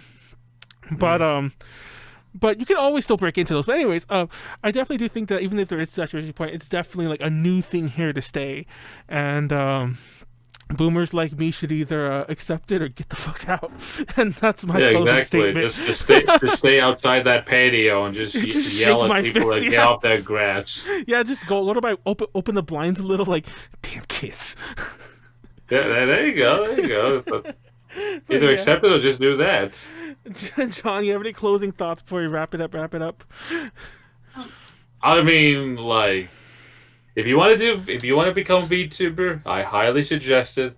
Just, you know, communication is key. Just be yourself. And if you want to do interviews, again, just be yourself. And again, communication is key. And, you know, organize a little bit on questions and such. Transparency is really big. Transparency is good too. And you have anything to close with, Nyaru? I'm restreaming this week. I have what am I playing? Playing Undertale. I'm actually gonna finish Undertale tomorrow. Finishing it. Hopefully, if I can beat Mettaton. I swear to God, he's like so hard to beat. But anyways, yes, thank you. I just want to say thank you to John for being here and coming on. I know this whole thing has been a little bit. It was just like we had a really busy month with like October because we stream every week, and it's like hard to like not get out of the Halloween spirit for the month of October. So that's why I wanted the first one that we do for November was to be, because man, Octobers are honestly the most busiest. Yeah, I'll say that now. It is the most busiest month. Yeah, like, but yeah, because we planned out like a month in advance or 2 months sometimes. Yeah, I had it all laid out. I had to ask people to show up because there's been many an episode where we default just to me and Nyaru, and that's fine. But like, I'm like, no, we need a guest for every week, and we need a specific topic for every week. Like, we're not gonna wing it, you know. So yeah, it's October's always like that. But yeah, I'm glad this turned out good. So yeah, Nyaru's streaming every day this week. Like always. Yeah, Ada J's not. We're actually not doing a gaming stream this week, but on Friday, that's going to be our DTL instead of Saturday. And the reason is because Friday is Friday the 13th, so we want it to be extra cursed. Because Nyaru knows I'm obsessed with always streaming on Friday the 13th, and rather than come up with something new, it's a thing. Yeah, it's a thing. I just figured we'll move the DTL there because half of those are cursed anyway, and this time we'll acknowledge it. So yeah, tune into that. It'll be myself, Callie, Q, Warren, and Pleiades. So tune into that. So if you want to see a totally different show, and you want to see us, you know, talk about random shit and get drunk and probably have a lot of funny conversations in between, then tune in. Yeah, it gets weird in there, and we'll probably talk titties there too. So yeah. And that's that. Thank you so much, John, for being here. Do you have anything coming up? Like, do you have anything to plug? Sorry. Don't die. I know. I'm like, if you want me to, don't die. No, I was about to if I die, I just delete AJ connections. I almost coughed. That, so. Oh damn! No, I almost coughed, and I like swallowed my cough because I'm scared to cough, like in a COVID world, because I'm like, no, they're gonna like take me out back and like just bury me outside already if I start coughing. So yeah, I didn't want to cough. But anyways, anything you want to plug? Anything you got coming up soon? I mean, like, I do Otaku Talks in the daily. Like, for these next 2 weeks, it's just nothing but interviews. Oh, okay. So every day for this month of November, it's just interviews. Oh shit. Even weekends, I have I think one weekend that's not this coming up, but the next one, I have 2 per day. On the weekends, and I'm right now booking for the month of December, and I got a very special video coming up, and as well as a very special celebration on. I cannot say because it's still a big reveal, but all I will say is that it'll be 2 days straight of celebrating myself of becoming, out of years of decade of being on YouTube, or a YouTube partner. I know. When you said that earlier, I was actually kind of not saying I'm surprised, but when you said it earlier, I was like, wow. Right. Yeah, that's cool. That's great, and congratulations on that. I wish we were I mean, we are like YouTube. Well, were we YouTube partners? I forget what we are, but yeah. I think we are too, but still, I know a lot of channels that it's a long goal to because YouTube is a fickle mistress, as opposed to Twitch. I think is a little easier to break into.